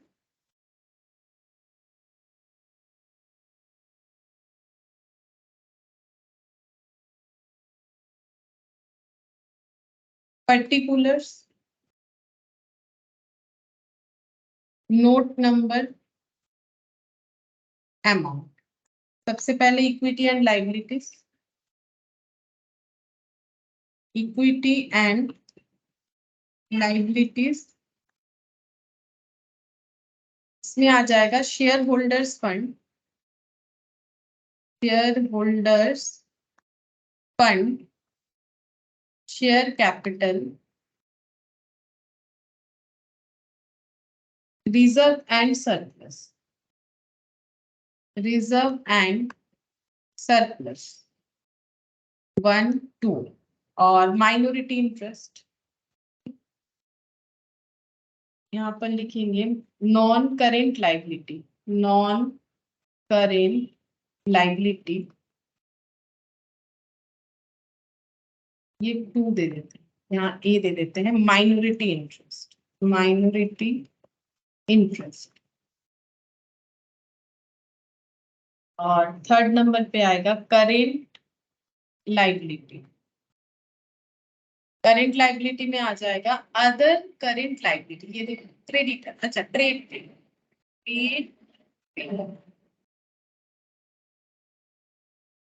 अच्छा ये हो गया हम लोग का 3, ये हो गया हम लोग का, यहाँ पर टोटल बन जाएगा। फिर एसेट, आगे एसेट का कॉलम बनाएंगे। एसेट्स, एसेट्स में क्या है, सिर्फ सन्ड्री एसेट्स, ठीक है, तो यहाँ पर सन्ड्री एसेट्स बन गया, ये नोट्स के लिए जगह। मैम इंटेंजिबल আসবে না, গুডউইল ক্রিয়েট হলো তো। ओ गुडविल होगी, हाँ इंटेंजिबल एसेट आएगा, सन्ड्री एसेट। अच्छा इसके नीचे एक काम करते हैं, तो इसको क्या करें, इसके नीचे फिक्स्ड एसेट इंटेंजिबल लिख लेते हैं पहले, फिक्स्ड एसेट इंटेंजिबल आएगा, ठीक है, इंटेंजिबल एसेट। और सन्ड्री एसेट मतलब अदर फिक्स्ड एसेट, ठीक है, सन्ड्री एसेट, ये दो चीज। तो नोट नंबर 1 2 3 4 5 6, ठीक है, 5 और 6। अच्छा सबसे पहला नोट नंबर 1, शेयर कैपिटल।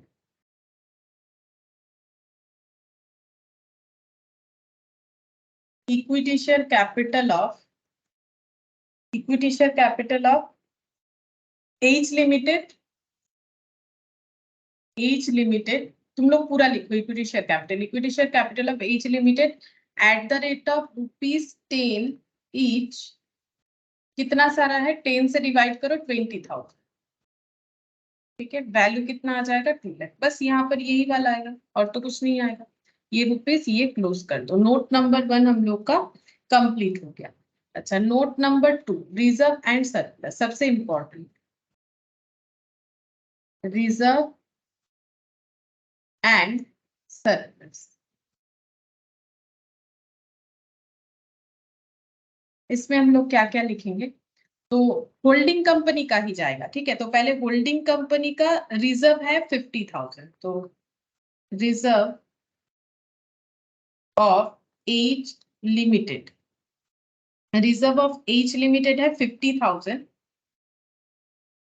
अच्छा और क्या लिखेंगे, यहाँ पर ऐड करेंगे pre acquisition reserve of S limited, ठीक है, pre acquisition reserve of S limited, ये कितना है, ये रिजर्व में चला जाएगा। Pre acquisition reserve of S limited है 9,600, सॉरी ये तो पोस्ट एक्विजिशन है, पोस्ट वाला पोस्ट में जाएगा, सॉरी गलत बता दिया ना मैंने, देखो पोस्ट वाला जो होता है वो रिजर्व सरप्लस के साथ ऐड होता है, पीएल होता है तो पीएल में ऐड होता है, ये गलत लिख दिया मैंने, यहाँ पर पोस्ट एक्विजिशन वाला आएगा, ठीक है। पोस्ट एक्विजिशन का जो रिजर्व है होल्डिंग कंपनी बोलेगा वो मेरा भी रिजर्व है, वो मैंने परचेज नहीं किया, और जो परचेज किया वो तो एडजस्ट होकर गुडविल निकाला है, ठीक है, तो इसका मतलब ये लो 9,600 ये ऐड करना पड़ेगा, ठीक है, मतलब मेरे कंपनी का, होल्डिंग कंपनी बोल रहा है मेरे कंपनी का 50,000 और दूसरा जो कंपनी मैंने एक्वायर किया उसमें मैंने जनरेट किया है 9,600, तो टोटल हो जाएगा 59,600, ठीक है, ये रिजर्व बन गया। अच्छा रिजर्व के बाद क्या आएगा, पीएल, तो पीएल लिखते हैं, पीएल ऑफ एच लिमिटेड, तो एच लिमिटेड मतलब होल्डिंग कंपनी, इसका पीएल था 20,000, ठीक है, इसका पीएल था 20,000। अब ऐड करेंगे जो इसने, ये तो अपने मेहनत से किया है अपने कंपनी में, और जो सब्सिडियरी कंपनी में मेहनत करके जनरेट किया है, तो पोस्ट एक्विजिशन पीएल, ठीक है, post acquisition PL of S limited, ठीक है, एस लिमिटेड को एक्वायर करने के बाद जो प्रॉफिट इसने बनाया 3,000, ठीक है, ये बन रहा है 3,000,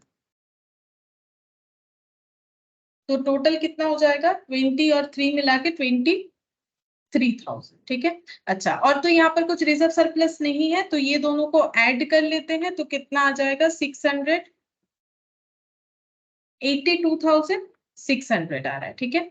अच्छा 82,600 ये बन गया हम लोग का रिजर्व सरप्लस, तो 2 लाख और 82,600 लिख लेते हैं, 2 लाख और 82,600, और माइनॉरिटी इंटरेस्ट जो है वो अमाउंट हम लोगों ने यहाँ कैलकुलेट किया, ये देखो 52,000, इसमें जो है प्री पोस्ट सब एक साथ आता है, टोटल में आता है, क्योंकि माइनॉरिटी इंटरेस्ट वाला जो है उसमें ऐसा क्यों होता है, उसका रीजन ये है, देखो माइनॉरिटी इंटरेस्ट का जो पोर्शन है वो पहले भी एस लिमिटेड में था, बाद में भी एस लिमिटेड में है, ठीक है, मतलब माइनॉरिटी इंटरेस्ट वाला पोर्शन अगर देखो तो एक्वर होने के पहले भी वो थे, होल्डिंग का परसेंटेज अलग रहा होगा, और एक्वर्ड होने के बाद भी उतना ही है, ठीक है, तो माइनॉरिटी इंटरेस्ट वाला तो हमेशा ही सब्सिडियरी कंपनी में बिलोंग कर रहा है, तो इसीलिए प्री हो या पोस्ट ये सब मिला के उनका लिखा जाता है।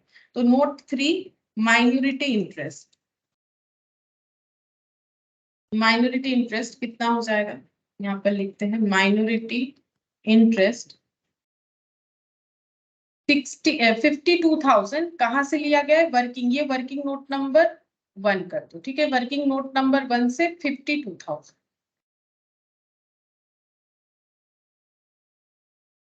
वर्किंग नोट नंबर 1 से ले आते क्लोज, ठीक है, 52,000 यहाँ पर लिख लेते हैं 52,000।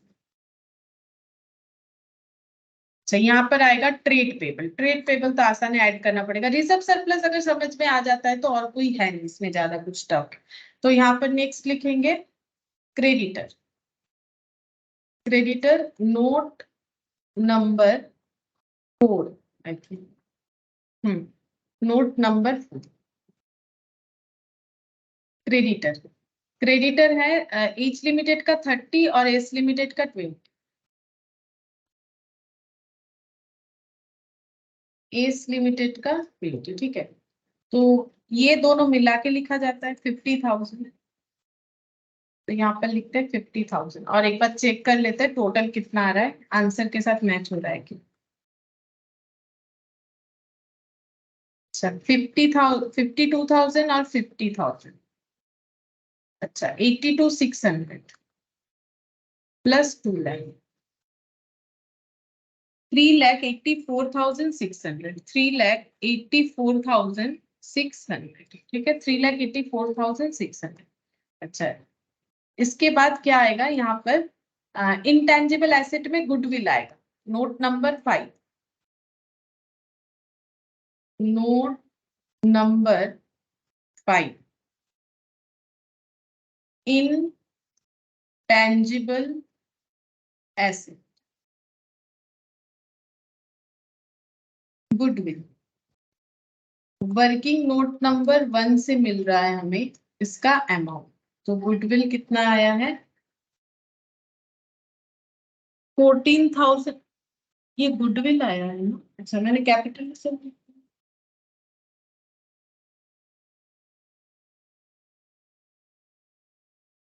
ज्यादा देना पड़ा, गुडविल आया, ज्यादा देना पड़ा है, 65,400 की चीजों को 80,000 से लेना पड़ा, तो गुडविल, अच्छा अमाउंट देख लें, अमाउंट आया 14,600, अच्छा 14,600 ये बन गया, क्लोज करते थे, इसको लिख देंगे, और लास्ट नोट, नोट नंबर 6, ये बन रहा है सन्ड्री एसेट, सन्ड्री एसेट, ये एच लिमिटेड का होता है और एस लिमिटेड का होगा, एच लिमिटेड का है 220 और 1,50,000,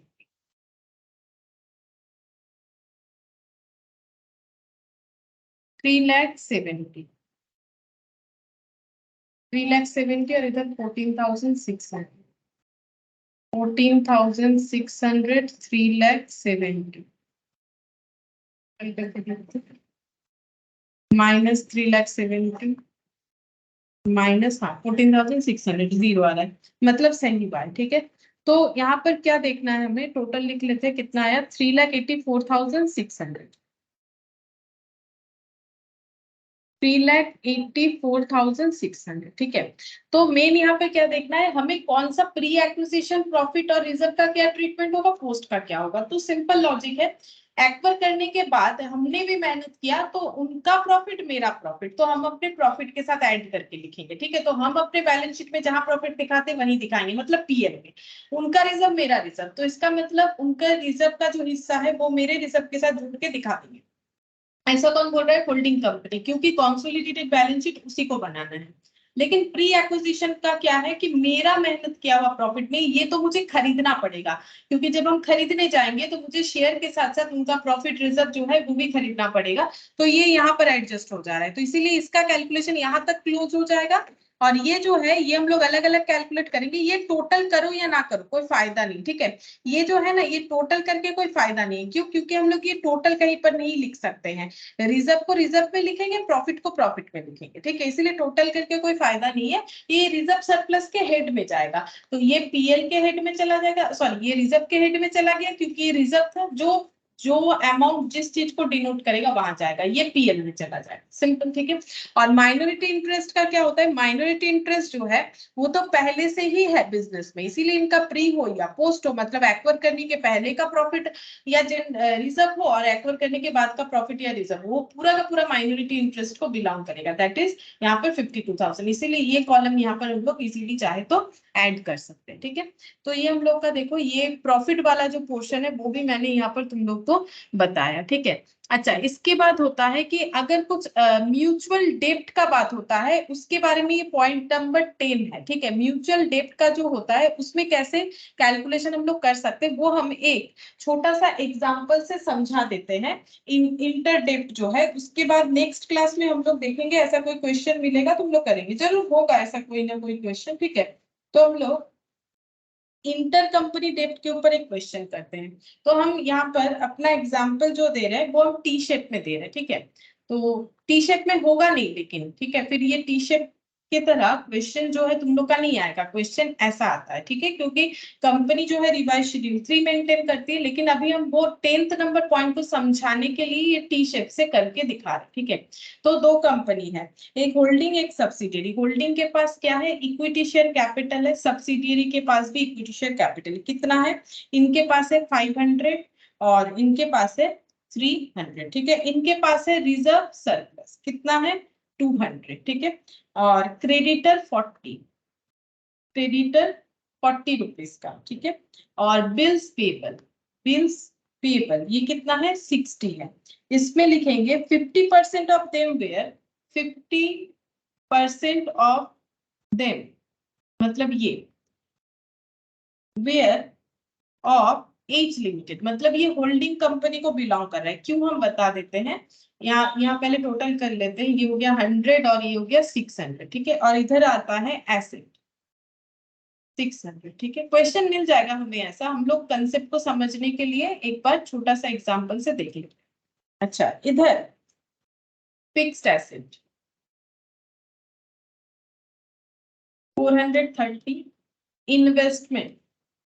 इन्वेस्टमेंट यहाँ पर इन शेयर ऑफ एज लिमिटेड 70%, ठीक है, मैंने लिख दिया 70% शेयर में इन्वेस्टमेंट कर रखा है, मतलब होल्डिंग 70% है, कॉस्ट 370, ठीक है। अच्छा, नेक्स्ट लिखेंगे बिल्स रिसीवेबल, ठीक है, बिल्स रिसीवेबल, और इसमें ब्रैकेट में लिखते हैं 50% of them accepted by S limited, ठीक है, एस लिमिटेड।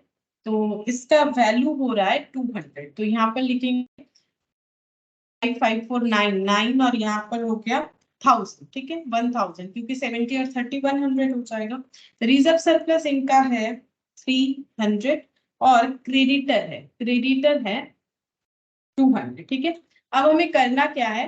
पहले तो हम लोग ये चेक करेंगे कि ये जो इन्वेस्टमेंट किया है इस लिमिटेड में, एस लिमिटेड में, इसमें हमारा गुडविल जनरेट हुआ है कि कैपिटल रिजर्व। उसके बाद इंटर कंपनी वाला पॉइंट बताते हैं, तो पहले वो लिख लेते हैं। तो यहाँ पर लिखते हैं कि कैलकुलेशन ऑफ गुडविल और कैपिटल रिजर्व देखना पड़ेगा कौन सा आ रहा है, गुडविल आ रहा है कि कैपिटल रिजर्व। यहाँ पर ए होल्डिंग लिख दिया और इधर लिख देते हैं माइनॉरिटी इंटरेस्ट। अच्छा, होल्डिंग का कितना परसेंटेज ऑफ होल्डिंग है वो इस क्वेश्चन के पैटर्न से पता चल रहा है। ये देखो 70% यहाँ दिया हुआ है ना, तो ये 70% है, तो इसका मतलब ये बन जाएगा 30%, तो टोटल तो 100% ही होता है। अच्छा, तो क्या क्या लेना पड़ेगा? इक्विटी शेयर कैपिटल, ठीक है, इक्विटी शेयर कैपिटल का 70% मिलेगा, तो 300, एस लिमिटेड के पास 300 है, 300 का 70%, तो कितना हो जाएगा? 210 और बाकी 90 माइनॉरिटी इंटरेस्ट को चला जाएगा। नेक्स्ट हम लोग लिखेंगे reserve and surplus. Reserve surplus भी लेना पड़ेगा। रिजर्व सरप्लस है 200, तो 200 का 70% मतलब 140 और 200 का 30% तो कितना हो जाएगा 60 रुपीज। ठीक है, अब तुम लोग सोच रहे हो कि इसका कोई प्री पोस्ट वाला कंसेप्ट नहीं होगा। हाँ होगा, अगर क्वेश्चन में हमें डेट ऑफ एक्विजिशन ये सब दिया है। अभी एक बार के लिए वो पॉइंट को हम लोग इग्नोर करते हैं, डेट ऑफ एक्विजिशन वगैरह। ठीक है, तो ये इस तरह से करते हैं हम लोग, ये मान के चलते हैं कि इसके बाद और कुछ रिजर्व रिजर्व नहीं हुआ है। ठीक है, तो यही वाला हम लोगों ने डिस्ट्रीब्यूट कर दिया। तो ये हो गया 140 और 60, तो टोटल कितना हो जाता है 250 और इनका टोटल हो गया 150। और ये हम लोगों ने कितना दे के खरीदा है, तो कॉस्ट ऑफ एक्विजिशन। तो ये हम लोगों ने कितने इन्वेस्टमेंट से खरीदा है, 370 रुपीज के इन्वेस्टमेंट से खरीदा है, तो ज्यादा पैसा दिया है, तो इसका मतलब गुडविल जनरेट हुआ है। ठीक है, 120 रुपीज का क्या जनरेट हुआ है, 120 आ रहा है, तो ये 3 होगा ना, ये एडिशन गलत है, ये 3, ये 3, तो यहाँ पर 20 गुडविल 20 रुपीज का जनरेट हुआ। अच्छा, अब क्या करना है, हमें अपना बैलेंस शीट बना के दिखाना है, लेकिन यहाँ पर एक इंटर डेप्ट कंसेप्ट आ रहा है। देखो कैसे समझोगे कि क्या कंसेप्ट आ रहा है। यहाँ पर लिखा हुआ है कि एस लिमिटेड के पास कुछ बिल्स पेबल है। बिल्स पेबल का मतलब होता है कि एस लिमिटेड को 60 रुपीज पे करना है, उसके लिए उस 60 रुपीज का एक बिल ड्रॉ किया गया है इनके ऊपर। और बिल्स का कंसेप्ट ये होता है कि जो परचेजर है वो अगर टाइम पे पेमेंट ना कर पाए तो बाद में करता है, दैट इज क्रेडिट परचेज। लेकिन अगर एक लॉन्ग टाइम के लिए उधार लेता है तो प्रूफ के लिए एक डॉक्यूमेंट यूज किया जाता है, that is bills of exchange. तो बिल्स ड्रॉ किया गया, तो एस लिमिटेड का पेबल बिल्स पेबल है 60, जिसमें से 50% मतलब 30 रुपीज का बिल्स पेबल किसने ड्रॉ किया है, एज लिमिटेड ने, बाकी 30 रुपीज किसी और ने किया है। ठीक है, मतलब एज लिमिटेड ने एस लिमिटेड के ऊपर 30 रुपीज का बिल ड्रॉ किया है, इसका मतलब एस लिमिटेड और एज लिमिटेड में 30 रुपीज का ट्रांजैक्शन हुआ था। और उसमें एज लिमिटेड ने बोला था, एस लिमिटेड ने बोला था कि मेरे ऊपर 30 रुपीज का बिल ड्रॉ कर दो, क्योंकि हम अभी पेमेंट नहीं कर पा रहे, क्योंकि क्वेश्चन का इंफॉर्मेशन। और इधर बिल्स रिसीवेबल मतलब एज लिमिटेड को पैसा मिलेगा मार्केट से, कितना 200 रुपए बिल्स के तौर पे, मतलब बिल्स बना हुआ है उस पे, वो टाइम होता है, टाइम के हिसाब से लोग पेमेंट करते हैं, 1 महीना 2 महीना, मैक्स टू मैक्स 3 मंथ्स होता है। तो 50% यानी 100 रुपीज का बिल्स रिसीवेबल जो है वो एस लिमिटेड ने एक्सेप्ट किया है। ठीक है, मतलब जो बिल ड्रॉ हुआ है उसमें 100 रुपीज जो है वो एस लिमिटेड ने एक्सेप्ट किया हुआ है। तो हमें क्या करना पड़ेगा, हमें इसको म्यूचुअली सेट अप करना पड़ेगा। उसका रीजन क्या है, क्योंकि एज लिमिटेड और एस लिमिटेड का बैलेंस शीट अब एक साथ मर्ज हो जाएगा। तो एज लिमिटेड के बैलेंस शीट में एस लिमिटेड डेटर था 100 रुपीज का, एस लिमिटेड के बैलेंस शीट में एज लिमिटेड जो है ये क्रेडिटर था, मतलब ये क्या हो जाएगा, बिल्स पेबल किसका है, एस लिमिटेड का है।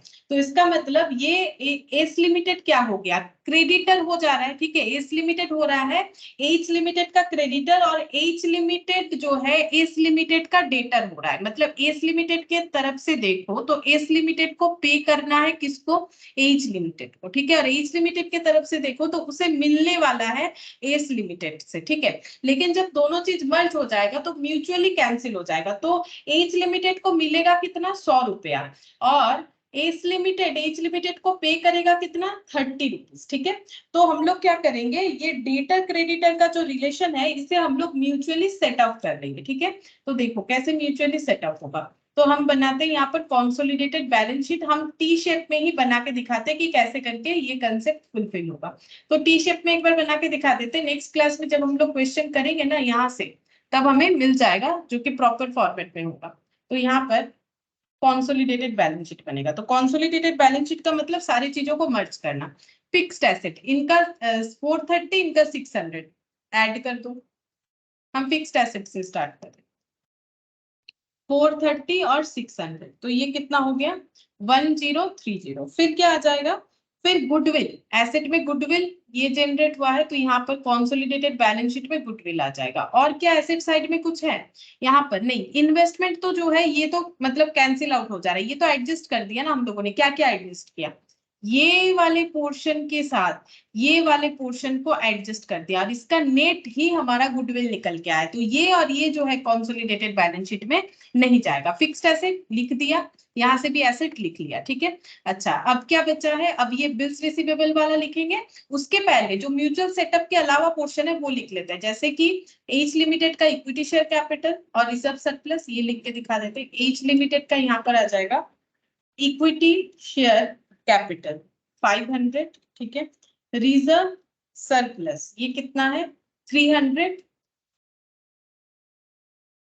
300 और क्रेडिटर दोनों का ऐड होके लिखा जाएगा। Creditor H limited plus S limited, H limited का है 200 और एस लिमिटेड का है 40।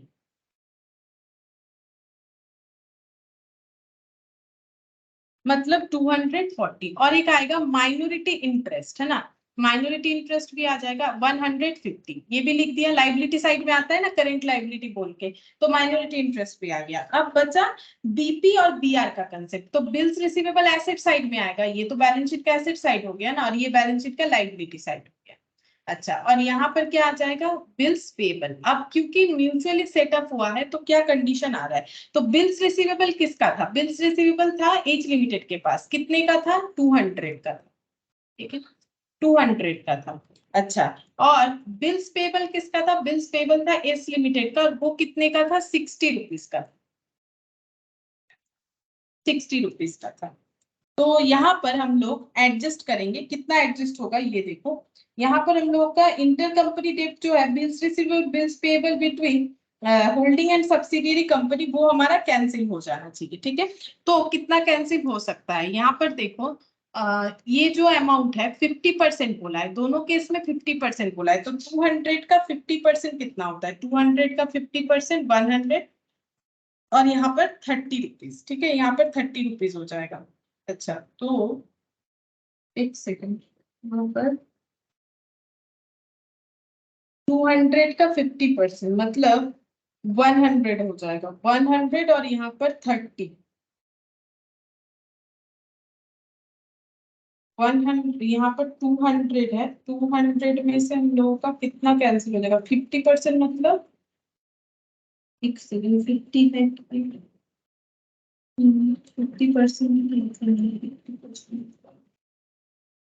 50% accepted by S limited, S limited ने एक्सेप्ट किया है, तो इसका मतलब 100 रुपीज का एक्सेप्टेंस एस लिमिटेड का है।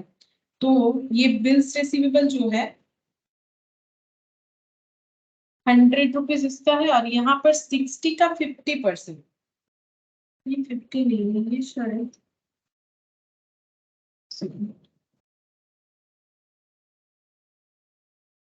मेरा एग्जाम्पल शायद कुछ गलत हो जा रहा है, ये 50% नहीं,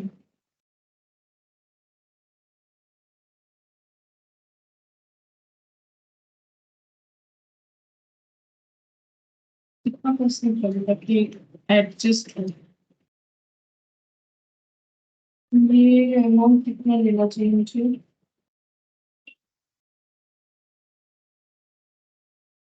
100 का 50% अगर लेते हैं तो 100 होता है, तो बाकी 100 तो रह जाएगा। म्यूचुअली सेटअप तो सिर्फ 100 होगा, अगर 50% का बात आ रहा है तो बिल्स रिसीवेबल में 200 में 100 तो हमारा रह जाएगा, बाकी एडजस्ट होगा। 300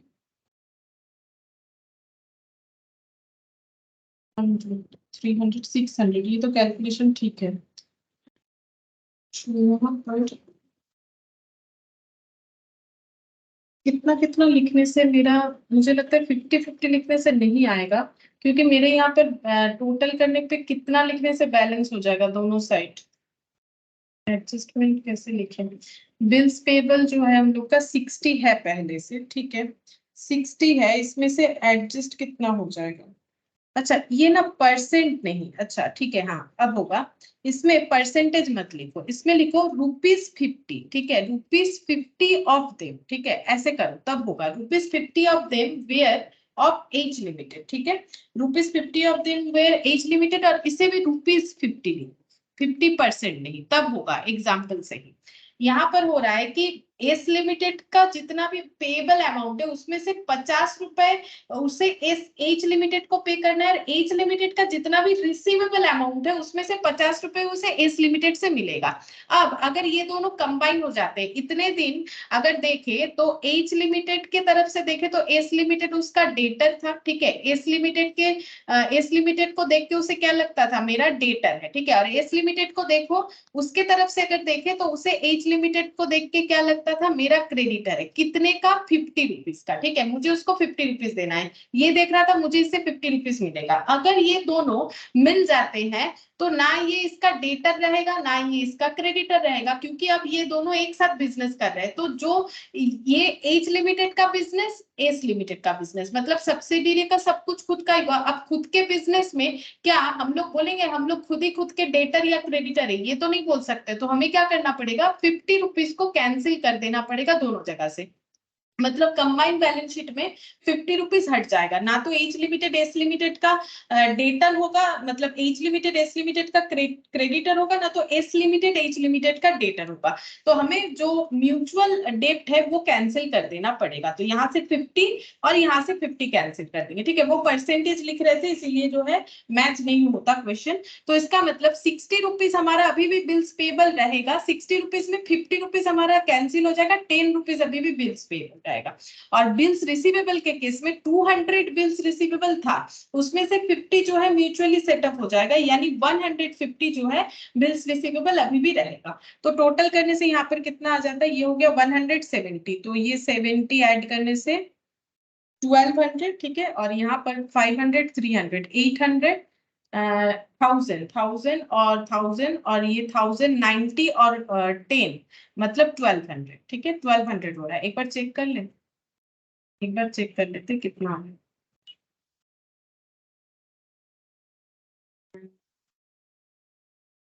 थाउजेंड हम अपने कैलकुलेटर पे चेक करिए, कैलकुलेटर आ ही नहीं रहा है। हाँ आ गया, चलो 500 प्लस 300 प्लस 240 प्लस 150 प्लस 10,